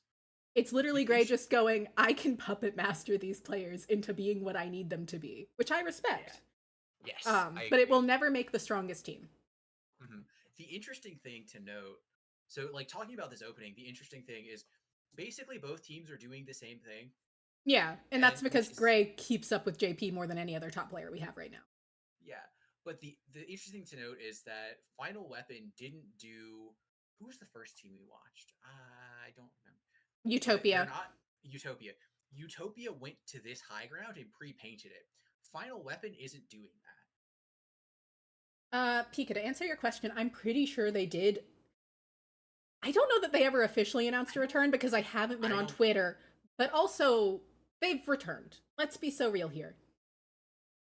I don't think FT1's officially announced it though. How could they've been playing in tournaments? They've played in at least 5 tournaments. Yeah, but I don't think they're back. Everyone recognizes they're back, but I don't think they're not ready to say it yet. Oh, that's so lame. They need to say it. They're in this situationship right now, okay? Okay, stop being in one. Just admit it, what you're in. You've played together for like 6 months at this point. Own it. Oh yeah. What do we think of these comps? I mean, I would like the pencils to be gone, but otherwise they both cook. I'm gonna be real. They both kind of cook. It's definitely a lot better. I like it way more. The double special charge on shot is crazy to me. It is. Like, I don't hate it, but it's crazy to me. Yeah. The one thing that's really interesting is that they're both running the double, like what I call the double stationary. Yeah. This one, I think that's more okay here. Yeah. Because like if you zip from here and then go up and around, you can still be pretty in the action. Yeah, exactly. Because all in all, Museum is a small map. Yeah. It masquerades as a big map. It pretends to be big. It's not. It's not a big map. No, but it's really good at making people think it is. Yeah. Which is funny. The one good thing, the interesting thing, is Final Weapon's running double burst bomb. So, like, Spinner is just going to be not safe. Yeah. Really ever for PXG. And they don't have the same threat that Final Weapon does. Yeah. Yeah, and I would usually say their weapon is Gray on S-Blast, but that doesn't work into another really, really good team. Yeah, like, this is a level where you cannot 1v4. No. Well, okay. Cannot consistently 1v4. Yeah, to say it can never happen would be untrue, but it is you can't rely on it. Oh, R.I.P. Goss, already gone. Where was Goss and how did they explode? Yeah, I would like to figure that out, actually, if we can. I don't think we can. Actually, we just watched the opening. Oh. Yeah, that'd do it. Just got stampered. That's what it is. Yeah, that happens. Yeah, it happens to the best of us. The one thing I do like much better about this opening is how PXG is more willing to kind of let the game happen. Yeah. And have the slosher kind of wait in the wings. Because that was something that FC1 didn't really do, and I think it hurt them. Yeah. Well, I think Kyo's so used to having to force open the map for teammates. Yeah. Which is, I mean, it is what it is, but it's definitely not. Okay, Stamper. Sure. I guess. Yep. I guess that's a thing that can happen. Yeah. Sure. Well, again, so the problem with this is PXG is trying to retake, right? But their pen is a pen. It's a pen. But again, what they're doing is they're not clearing the area of the map that they really, really need to clear, which is, if I go back a few frames so we can see a clear view, I really, really, really want pen to stand right here. Yeah. And look down and lord over this area so that PXG can actually stand like up here somewhat safely. Yeah. Because if PXG can stand on Spinner somewhat safely, that forces Final Weapon to kind of hold under this ledge or back up to like here or even like behind the block, it forces Final Weapon to make a much more awkward hold. But Yes. because PXG is not sending anyone up here, they are setting up for the West rather than JP, and they are getting yes. punished. Well, it means that this ledge over here is never going to be safe, so it limits our options quite significantly. And you have to almost drop into the death zone. Not even almost. You can either go on the long flank or you can drop into the death zone. But, well, and neither of them are particularly good. No, both are very bad. So, yeah, Gauss tries and then goes, okay, I died out front. Someone try right side. Then, oh, look, it's a Stamper. So the Stamper wins the fight, right? And Pen, the Pen on PXG still isn't trying to clear angles. Yeah. Of any, like, meaningful significance. So they're just stuck in a very subpar neutral. And now their plan... Okay. They have to cap with Booyah trips because they can't actually get in otherwise their physical bodies. Yeah, which is never what you want. You always want to be able to get in with your physical body if it's an option. Or with at least max of one special, really. Yeah. And they also used Zuka there too, just to add insult to injury. Yeah, so PXG literally has nothing now. Yeah. Now, they did end up winning this fight because Pen goes down. Stamper, I think... Oh, no, they don't. I was going to say, I think they zip, but... Oh, they do. They do zip. That's what this is. Yeah. So they zip in, but they had no support, so everyone turns on them and they die, which is the correct way to deal with Zipcaster. Yeah. Right? Just explode them. They don't got armor. They're explodable. Yeah, and then... Oh, why would the sword jump here? I don't know. Like... They were feeling themselves, I guess. They thought they had that. Because now that gives PXG a bunch more points because they can't, like... Now PXG just has a bunch of space. Yeah. And, yeah. Ooh. Oh. This hammer setup was really good. The problem is that no one took attention off of the Pen here, so the Pen hit the shots it needed to. Actually, it wasn't the Pen, it was the person who flanked. Yeah, but still. Ooh, fantastic Booyah. Yeah. Oh, I wanted that to be a direct so bad. It would have been so nasty. Yeah, this was seamless. Yeah. Like, the Booyah to limit the angles and then just fully clear the ledge. And now look at how much space they have to move. God, if that had been a direct. It would... this is still an incredible clip. Oh, no, absolutely. But, like, this 1v2 is amazing.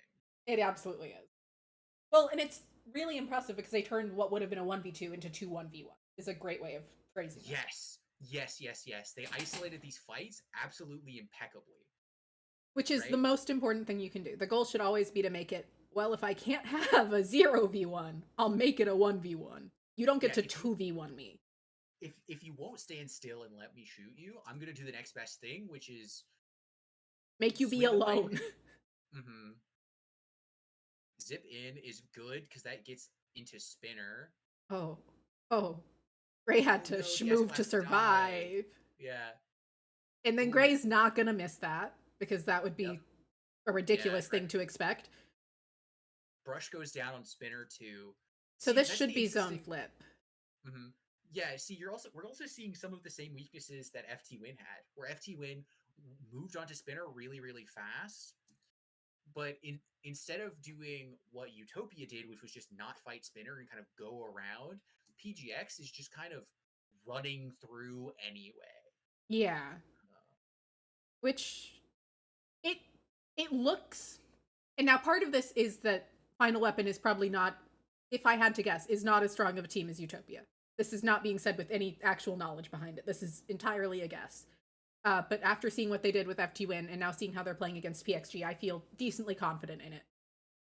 Yeah. Well, so... Yeah. And that's not saying either of these are bad teams. It is just the observation I am getting from this cooler is so unlucky, but you know what's even more unlucky? That. Yeah, I noticed that too. Getting zipped on, yeah. R.I.P. you. You do not live there. Oh, why do Actually, you live there? yeah, if the zips straight onto Yu's head right here, instead of trying to fly through, uh, Yeah, that's such a this sad cooler. yeah, the zip is really far in front of the rest of the team. So while Final Weapon gets the flip, now it's a 3v4. But the good thing here, if we'll notice, is look at where all of the players on PXG are. Yeah. So we're because they're all grouped up here, it means that PXG, while they can explode out, they have two lanes to explode out of. Which is Right great. here and right here. Yeah. So Final Weapon, even though they're in a disadvantage, if they booyah, if they spam it out, They can funnel. they can force PXG to funnel into one of the areas or wait. Which waiting, I mean, like we haven't brought it up a lot, but like time is your most valuable resource in Splatoon by a Yep. mile. Booyah's out. Booyah goes in. Soldier goes forward and does soldier things. But no one followed, and that's the key thing. Soldier traded, but Nobody could follow and make it better. because no one followed, and also someone else died on PXG, that person being the shot probably tried to back away from the booyah but didn't have turf. Yeah. So again, because they all ended up in the same situation, even though PXG had the man advantage, Final Weapon used their special in a very effective manner, and it negated the man advantage they had. Oh, Yeah. bye-bye, Goss. Goss, you got it. That's like the third time Goss has just been exploded. Yeah. And see, this is a perfect example of why the top side that Soldier's on right now is so good. Mm-hmm. Because you won't get instantly exploded by pencil, so you can do things And play the video game. Yeah, so you can do things like drop onto spinner from an angle that might not otherwise be available. I still want the pen to go up there, like really, really badly. But clearly that's just not gonna happen. Yeah. God, this shark. That's a good shark. Yeah, I think we sauced a little too hard. That's fair. Because what I really want to see here is like right here. So they start booyahing, right? Mm-hmm. So we know they're booyahing. I think we just hammer. I don't think we run up here. I think we just hammer. Oh, and we just get rid of the booyah? No, I think we try to force all of these people back, and we go in with whatever oh, invincibility we have. Yeah. Okay, that makes sense.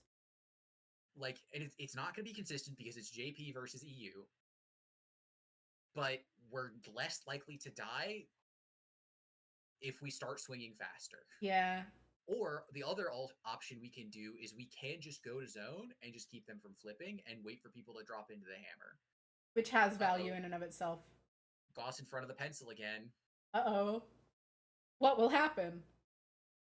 Oh, I like that sprinkler. That's a good sprinkler. It's a really good sprinkler. Oh, okay, Gray. Sure. Yeah, and Gray got out. Yeah. Okay, Gray. Okay. Sure. Really great awareness from Gray. Just like straight up crazy. Yeah. Like that's yeah. How many players in the world can do that? And the answer is not many. Yeah. And Gray has been at the top of the scene forever. Like we can say about Kyo, like we can say about a lot of the players we see in tournaments like this. We're starting to see some new blood come up. They're still not there yet. Yeah. I don't like Gray's booyah here. I think this booyah is actually a high key throw. So we drop in here and then in the depth pit. And then realize, wait, my team didn't follow, so I need to stay alive for longer. So we pop booyah to stay alive. Which and then isn't consistent, but also the rest of the team isn't following. They're too hung up on the ink brush. Utopia, what they did is they just ran past this person on spinner. And granted, it's the brush, so it's hard, right? But also, you gotta know when to ignore the brush. That's like one of the key things in Splatoon is when do you ignore the ink brush? Because you will fight an ink brush. And this is one of the times when you desperately ignore the ink brush. Final Weapon is about to win the game. They're about to KO the game. Yeah. You have to go to zone. Like, what And has to Gray happen? understood that. Soldier almost understood it. But Gray couldn't make it alone. No. And so Final Weapon got rid of their entire penalty. And Goss is trying his hardest. Goss is getting picked off by the pencil again. But Goss didn't have another choice. No, I know. Like this is one of the things. Where is the rest of PXG? Where are they? Well, the answer is right. They didn't follow Gray, and Gray thought they would. And that's literally the entire reason this KO happens. Yes. But everything changes. Everything. If Goss and Gray drop together right here, we leave the pen for dead. Yeah. The pen isn't gonna affect the outcome of this game anyway. Just let them perish. Let them perish. They are not your problem. Deal with the brush when the brush comes back to zone. You can clean them up then. They're going to come to zone. But because nobody on PXG went to zone, because we were not objective players. But here's the thing, they were objective players, but one at a time. Yeah. Which is worse. Not objective players, yeah. No, they all wanted to go do it. They just all wanted to go do it at a different moment in time. Which is worse. It is. Because that's just a complete lack of synergy. Like, going back to what we were talking about, Splatoon 3 is a game where you don't have time to talk through decisions. You just have to make them. Yes. And so we know the outcome of this game. This is the only game in the tournament, the only single map that a Western team won. Yeah. And it looks to be a KO. I mean, to be fair, their comp just goes crazy on Mahi. Like, incredible counter pick. Gotta give it to him.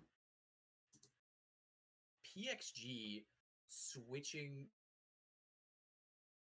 nothing. Wait, I favor the pro on this map. What?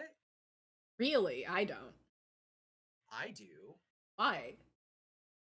Well, okay. The way I like playing the map is I like playing the map by not approaching this ledge or this ledge because it's uninkable. Which means I don't favor Gray as much on the S-Blast as I favor the Pro, because the way I think this map should be played is very much kind of bait and punish. Where That's you have fair. Someone who approaches the ledge, then someone drops, this person backs away, and someone else engages the fight. That's fair. Right? On the other hand, you can't really do that. No, but if Gray just hits directs, it doesn't matter. Such as Blaster. Yeah, but it's Gray on Blaster is the issue here. Yeah. The only problem with switching Pro here is I also just really don't like the crab tank here. Like, maybe I am being too much of a crab tank hater. I don't know. I think I would feel different if it was a different kit. I think for this map you are. I think crab tank can be incredibly effective on this map. Like, a crab tank here when water is down, or a crab tank here when water is down, goes absolutely insane. Yeah. Like, and they know that and they also know that like PXG isn't really running anything that deals incredibly quickly with crab tank other than Zuka. Yeah. So like honestly, if the only idea from Final Weapon is to just sit a crab tank on one of these sides and have it absorb utility, I think that might just be enough on this map. That's fair. Because again, I'm of the opinion when water is down, if you drop into this area, you should instantly die. Yeah. So like the only safe retake is a retake, I think, from islands across the map. And where that's the case, Pro does incredibly well. Like it's I don't know, it could just be confirmation bias, right? So I'm interested to see what actually happens here. If it's a case of Gray just going absolutely mental or Soja going absolutely mental. Which both of those are completely options here. Like or those are if there was I mean even Goss could in theory do it with Zuka here. Like absolutely. This is a map to me that you can kind of just skill diff on.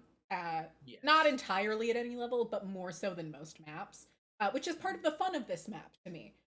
But I think it is a map where you can get away with a lot.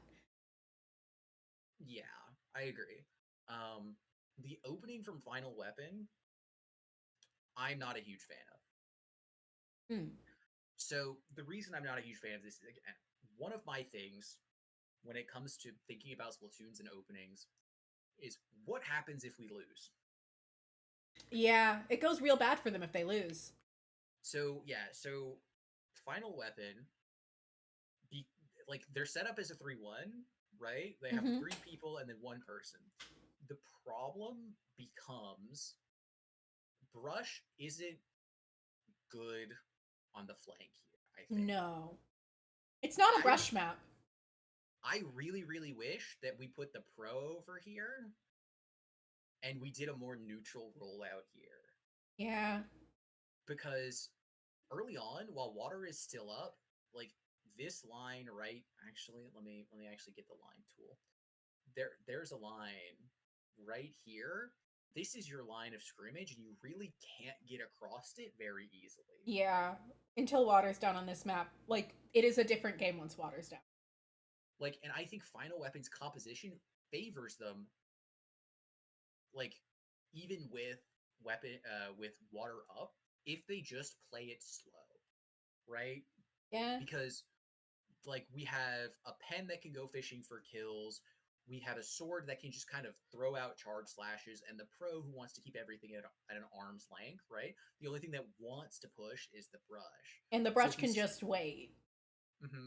Well, so if we spread this front line out, it becomes a lot more neutral, and it puts like Gray on the back foot, for example, because Gray also wants to push. Yeah. But Gray is going to have a horrible time pushing into these weapons if we spread them out, which Yes. means we can slowly push PXG out of the map. What this opening does is it doesn't do that. It puts all of our eggs into the basket of I am going to push and I am going to win. And also, what in the ever Oh, loving that's opening is this? nasty. We Oh, yucky. Don't do that. Final Weapon should be better than this. Yeah. This is That's a fundamental error. that's a why would they both be there? One of you gets to be there. You don't both get to be there. Like if Gray actually pushes us in the opening, both of these players die instantly. That's one direct. One direct gets them both. Yeah, like that is such a huge misplay in my opinion. Okay, I That it do have to give you a little credit. That's been 2 picks from you already this game. yes, which is amazing. Wild. Uh, but yeah, so like this is now how the game works. Yeah. I mean, now people are where they want to be. Goss is able to help create pinches by just seamlessly moving across the map because that's what Shot can do. Mm-hmm. We've got Yeah, Zuka, whatever. I'm not a Zuka believer. I don't think it's also bad, I just don't like it. yeah. So water level drops. Something to notice. Final Weapon, I think, doesn't know how to play this map. I do believe that might be the case. I don't think they've ever seen this map in a competitive lobby because they're making They're the playing solo incredibly queue. yeah they're making the incredibly easy error of I am going to group up here. Oh, it's on highlighter for some reason. Of I'm going to group up here and try to push out, and you're not really gonna stop me, right? Right? Except there's a blaster and a slasher and a shot to back them both up. I called them a death pit for a reason because as soon as you're the defending team, you can come this way and get into the box, or you can push it from straight, Mm-hmm. or you can even go under this ledge and push it, right? Yeah. Same thing applies over here. This is a wide open space. If the pencil sits like right back here in this corner, this isn't a safe drop, especially at this level of play where pencil will hit those shots. Yeah. So again, the only, Final Weapon in has my just opinion, never thought about this map. yeah. So the only like consistent way to retake on this map is to take from left to right Yeah. because that's the only way. Okay. That was just mean soldier. That was Yeah, uncalled for. yeah. Like Yeah. Because that final weapon just doesn't have a retake. Like, they're dropping into the death zone, and Gray is just farming them. And they absolutely should have a retake. They have weapons that could have a retake. Yeah. But it took them so long to figure out that islands exist that the game ends. Yeah. Which, very funny. Great counter pick from PXG, admittedly. Yeah, but that's incredible counter pick. Which, that's worth a lot. Like, it is important to not underestimate the importance of counter picking. And I will say that at least our top level teams aren't bad at it now. Yes. Traditionally, I do associate the West with terrible counter picks that make me cry. I agree.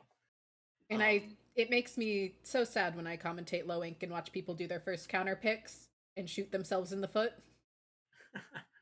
Yeah, but what can you do? I mean, you gotta learn somewhere, and I'm glad that low ink does them for that reason. But it's still like, oh, you've just ruined your own strategy. You've ruined it. You did it yourself. You lost this yourself. Before you even hit weapon select, you have lost. Incredible. It's just impressive. Yeah. See, what's more impressive is the counter pick from Final Weapon. They love this map. They do, and they're really good at it. But it's ambitious. I don't know if I would have the strength of will to take Gray. I wouldn't. To humpback zones. Because Gray has shown in the last game, if you let him, he will take over again. Yeah, you cannot let Gray out of the box. You cannot put Gray back in after it happens. Yeah.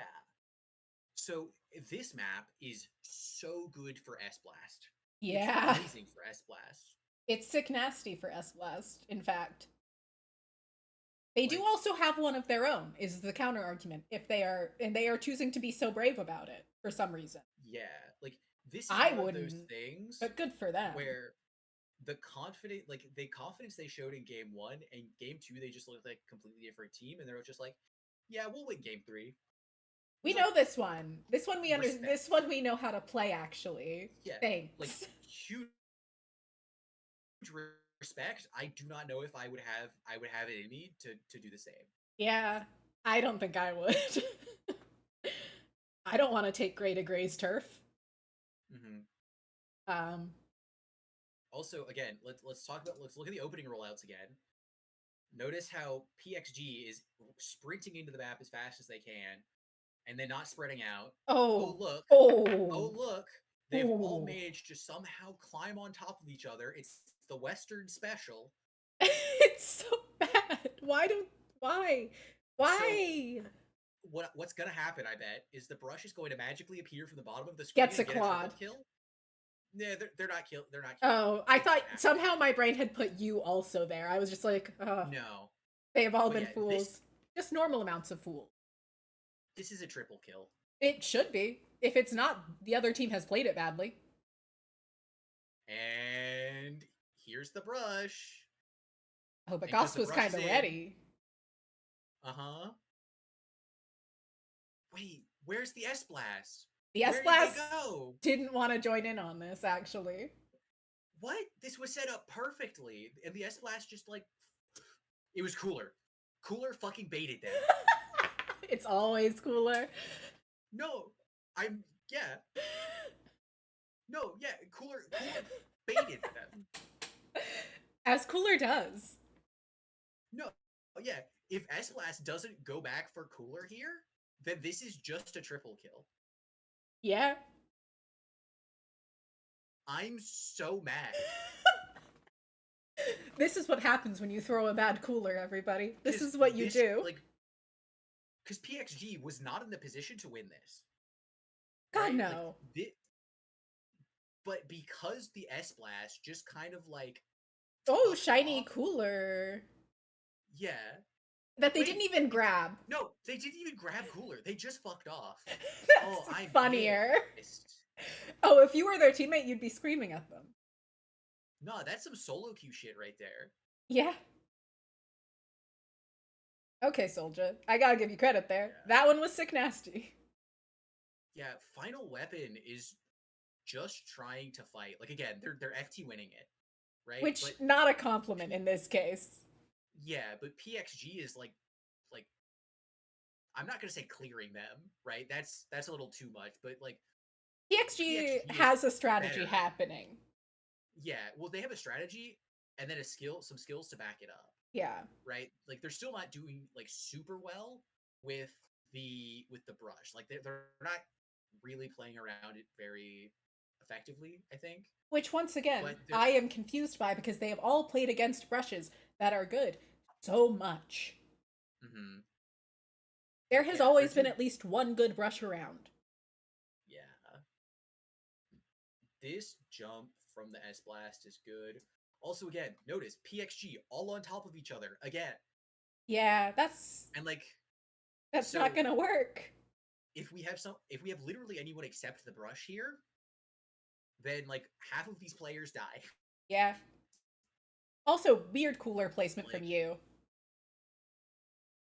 yeah, well, so No, because it caused their players to funnel all yeah, into that spot.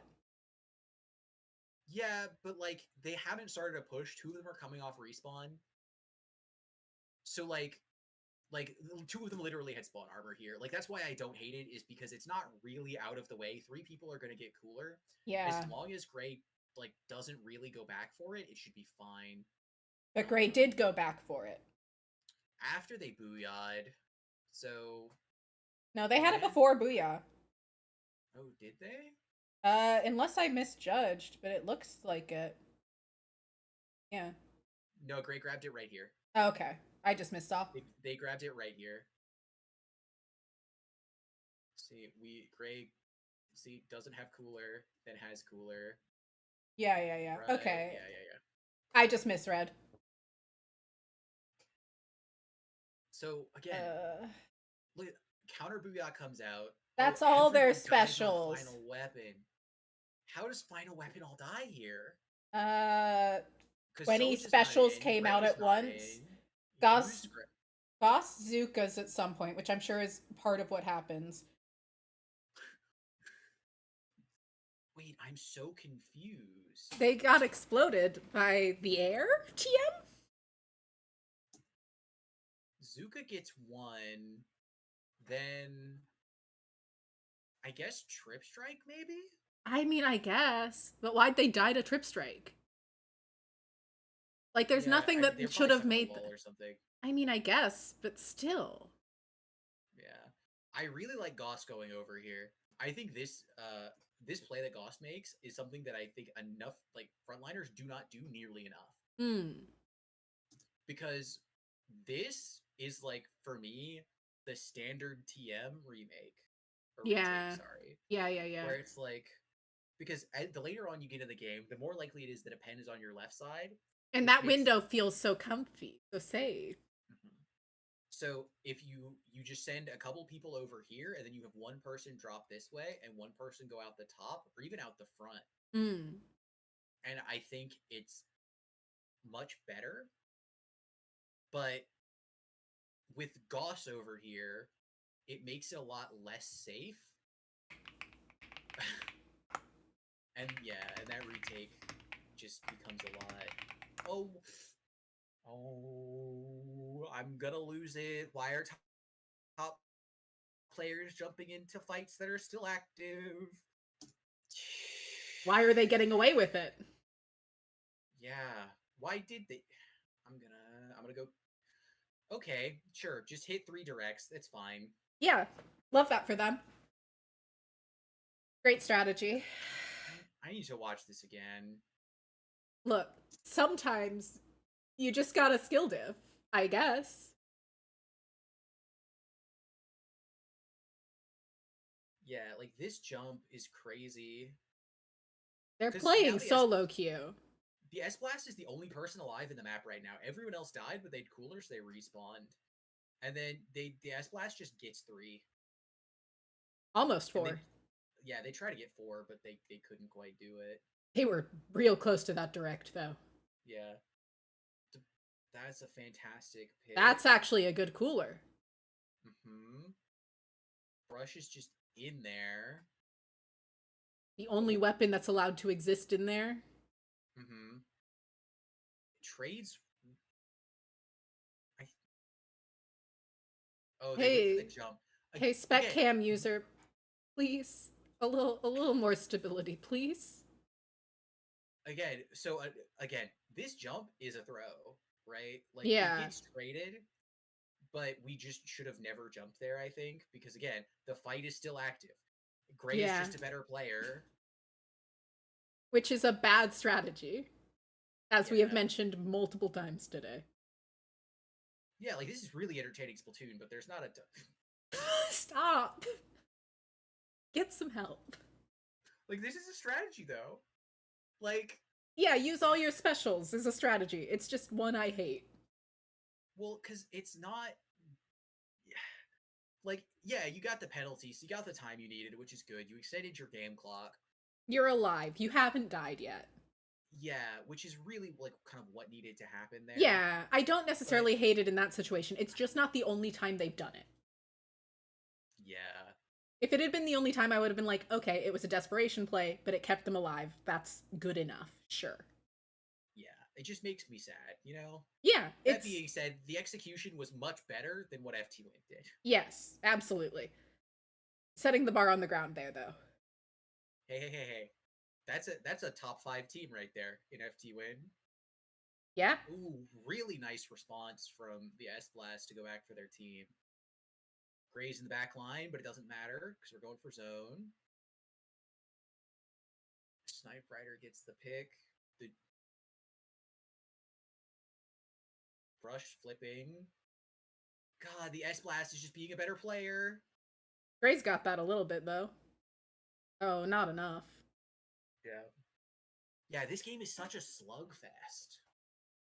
Which is interesting. I mean, it's not shocking from what we've seen Final Weapon do before, and I get rough. I guess it's not too shocking from PXG, but also it's not what I would. I mean, it's not what I would expect from them. Yeah, this pick on the brush is kind of insane from PXG. It's like the brush is in the Booyah, so I guess it had to be. I guess does Gray get it? No, Goss gets it. Interesting. Yeah. I mean, they needed it. They did. It's not enough. There's the Reef to try and flip. Bomb in the zone doesn't do anything. Gray gets out S-blasted. Rough. The Zuka of all time. Mm-hmm. Yeah, PXG is doing a fantastic job of just getting the flip to extend their game time. Which, better than nothing by a lot. I'll give that to them. This cooler is so unlucky. Yeah. They try to put it on top mid, but it bounces off the ledge. Yeah. Gray stops looking for 1 second, and all of a sudden, everything's going wrong. God forbid you don't look for 1 second. That's a crime. Oh, is Gray gonna get out S-blasted again? Yeah. No. Yeah. Rough. To be fair, there were also other people there. Gray was going down either way. Yeah. But, like, the ego takes a hit on that one. Yeah. They gotta get to that zone. What I really want is I really want the S-Blast to just walk in and jumping in direct here. Yeah. Like, I think they just get 2, but the fact that they backed away here, I think is really bad. One last retake for the fun of it, just to prevent the KO. Oh, look, trying to outpaint a brush. Yep. Yeah, they just tried to outpaint the brush, and it's like, well, that's how that works. Mm-hmm. Rough. Mm-hmm. Although I understand why PXG was the only... Well, I can't say that entirely. FT Win had glances of when they could have won a game. Yeah, but, like, their strategy was just flawed. Not there. Yeah. Like, because so it was more so an execution thing for FT Win, I think. Because the idea here for PXG, they showed a couple times could be effective, but the key difference is, again, no dualies, right? Yeah. because they didn't have dualies, that freed Gauss to go in and do things, and that's one of the things that I think was uh, better about this than Yeah, FT Win. Also, the timing is so much better. Like it is. right here, the strikes went down, but the booyah was in the air flying. Right? But whenever FT Win tried to execute against you, I Final want to say Weapon or Euphoria, but Utopia. Utopia. Against Utopia, their timing was just never in sync. It was never No, close. they were all on different pages. Mm-hmm. They were Or reading the same book. They were not on the same page. At the very least, FT Win. At the very least, Kyo and Sam weren't on the same pages. Which are the players you most need to have on the same? Yeah, exactly. Which are the players we most desperately need on the same page. I mean, yeah, it's. I don't know. I also still think the crab dually is just not gonna fit at all for what they're currently trying to do. Yeah, I think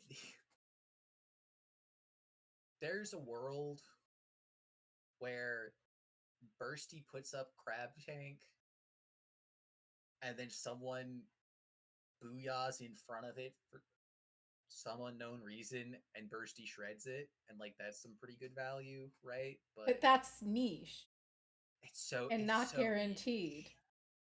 Yeah. And I don't I don't like know. the idea of that. If it's not going to be guaranteed, what's the point? But yeah. PGX I think definitely looked much better than FT Win did. Yeah, PXG definitely looks.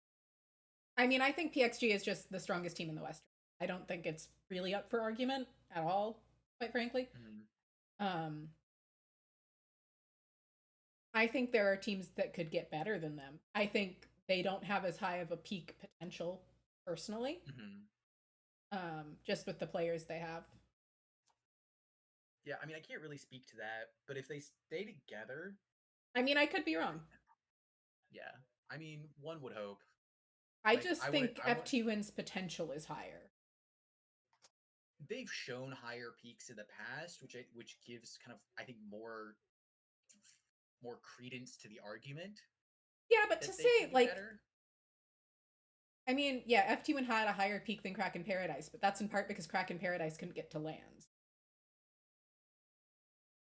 I mean, even online, like That's true. Kraken Paradise never had dominance the way FT Win.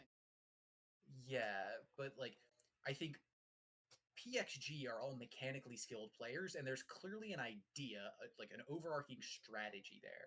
Yeah, which if you have Gray on a team, generally should have. Gray is very good at that kind of thing. Mm-hmm. So it's just bringing it all together. Yeah. Because like this set was very winnable for PXG. Yeah. To be fair, the Like, final weapon set was also pretty winnable for FT Win. mm-hmm. But It was definitely like more winnable for PXG. yes, it was. Um, And also, final weapon needs to learn what Mahi Mahi. it's crazy to me that they just have never seen Mahi before. I can't think of another reason they would have played it like that. Yeah, that's the only reason. Because like most Western teams, and like Mahi's like not super common, But it's in right? enough map pools. People are used to it. You don't see Mahi zones on a map pool and go, oh, this is such a shock. I never would have expected it. Like it goes, yeah, that's on map list plenty of the time. Sure. I'd believe that. Yeah. It's not like it's. What zones map do we never play? There's plenty of them. It's not like it's Hammerhead or Mincemeat. Mm-hmm.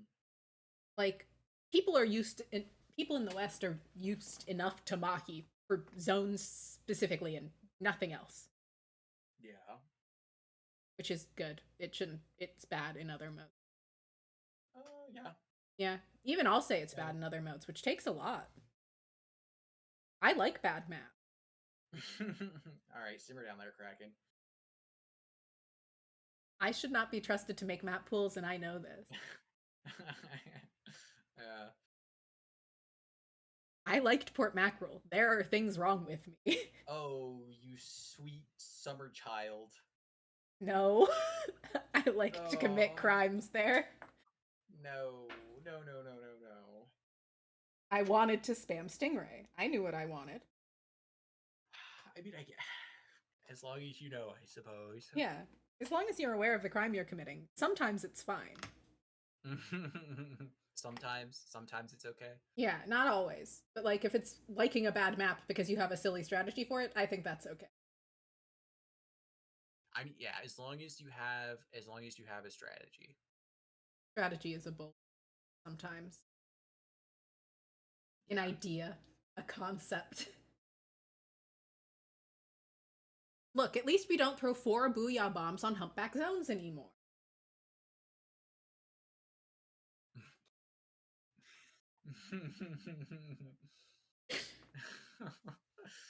No, no, don't send me back. I'm always ready to reference moments of the past. Where's Explo when you need it? Dead in a ditch. They've killed her. Bring Explo back, even though it's like not great right How now. could you bring it back right now? It's dead right now. There is no saving her right now. Like, even Tri-Stringer is better. Saying I'm right. I mean, I don't really want to argue the point because I don't know if you're right because I haven't played enough Explo and or Bow in this game. I haven't touched Explo in this game, but I'm pretty confident. I don't know. I really don't know. I want it to be better though. I think you're and you can cope about it, but I'm pretty sure I'm right. Concepts of a plan. Yeah, it's important to have concepts of a plan, ideas even. I guess it's better to have an actual plan, but who needs those? Yeah. FT Win had a concept of a plan. This is true. That is what they had. But I would argue PXG had a plan. FT Yeah. had concepts of a plan. Yeah. FT Win had started to write a plan, and then they didn't read it at the same pace. Yeah. We really should stop at ragging on FT Win. We've been going at this for like 3 hours. That's true. They are not a bad team. It's just this tournament was a rough showing. Yeah. Which is good. It means they can grow from it and learn from what went wrong, because there are what seem to be identifiable things to change, which is great because that means that maybe next time we see them in Riptide, probably, yeah, it should be better. Mm-hmm. Mm-hmm. Just work on your opening and painting the ground and objective play, and you don't need to work on your mechanics though. Y'all do have those unlocked. Yeah, I was also trying to reference the copy pasta. Oh, I don't know that. Yeah. K-Bot knows it. I'm sure K-Bot knows it. I'm pretty sure K-Bot was the person who originally posted it. That I'd believe. Oh. But yeah, we should probably wrap it up. We've been at it for a while. We've been yapping. It's fine. You did just get here. No. No. My brain will shut down midway through. I know my timer. I'm pretty sure it's cooked. No, mine's still fine for like I've got another hour in me. No, I've got another 30 minutes, and then it'll be gone. I don't think we could do another set in 30 minutes. I don't either. That K-Bot, that's crazy. When do Twitch chatters become so uncultured? You know, they're really not thriving anymore. The Twitch chatters, they need to keep up. They need to do their history research. Yeah, where's the copy pasta 101? That's true. They are Splatoon Twitch chatters. I am part of that crime. That's a crime I commit. Except I don't. Yeah, I'm doing great. Not tired at all. Mm-hmm. I'm actually not, but yeah, talking's hard. I don't think the problem with watching another set is I don't think I could do another set justice. Fair. Yeah, because if Popcorn does anything, it catches on. That's true. Top Gun is like Mr. Splatoon for the IPL channel. Like, studyable. Yeah, honestly, someone should do a study on Top Gun. Why is he like that? Complimentary. Yeah, he was also a mod. Yes, I think I'm a mod in the IPL Twitch chat, but average chatter. Okay, true. Average chatter experience. I forget that people don't necessarily know KBot anymore. I forget that that's an option now. KBot's coming back slowly but surely. Slowly but surely. But then the semester will start again and he'll disappear again. Which is so sad. R.I.P. Can't believe KBot died. Yeah. We should like lock KBot in the commentary basement. That's so real.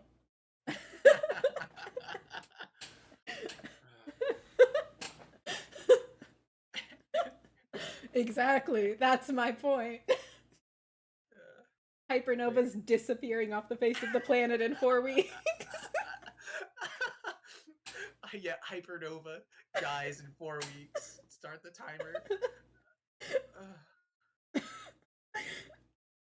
The level of hate that can happen when I am not on an official mic, devastating.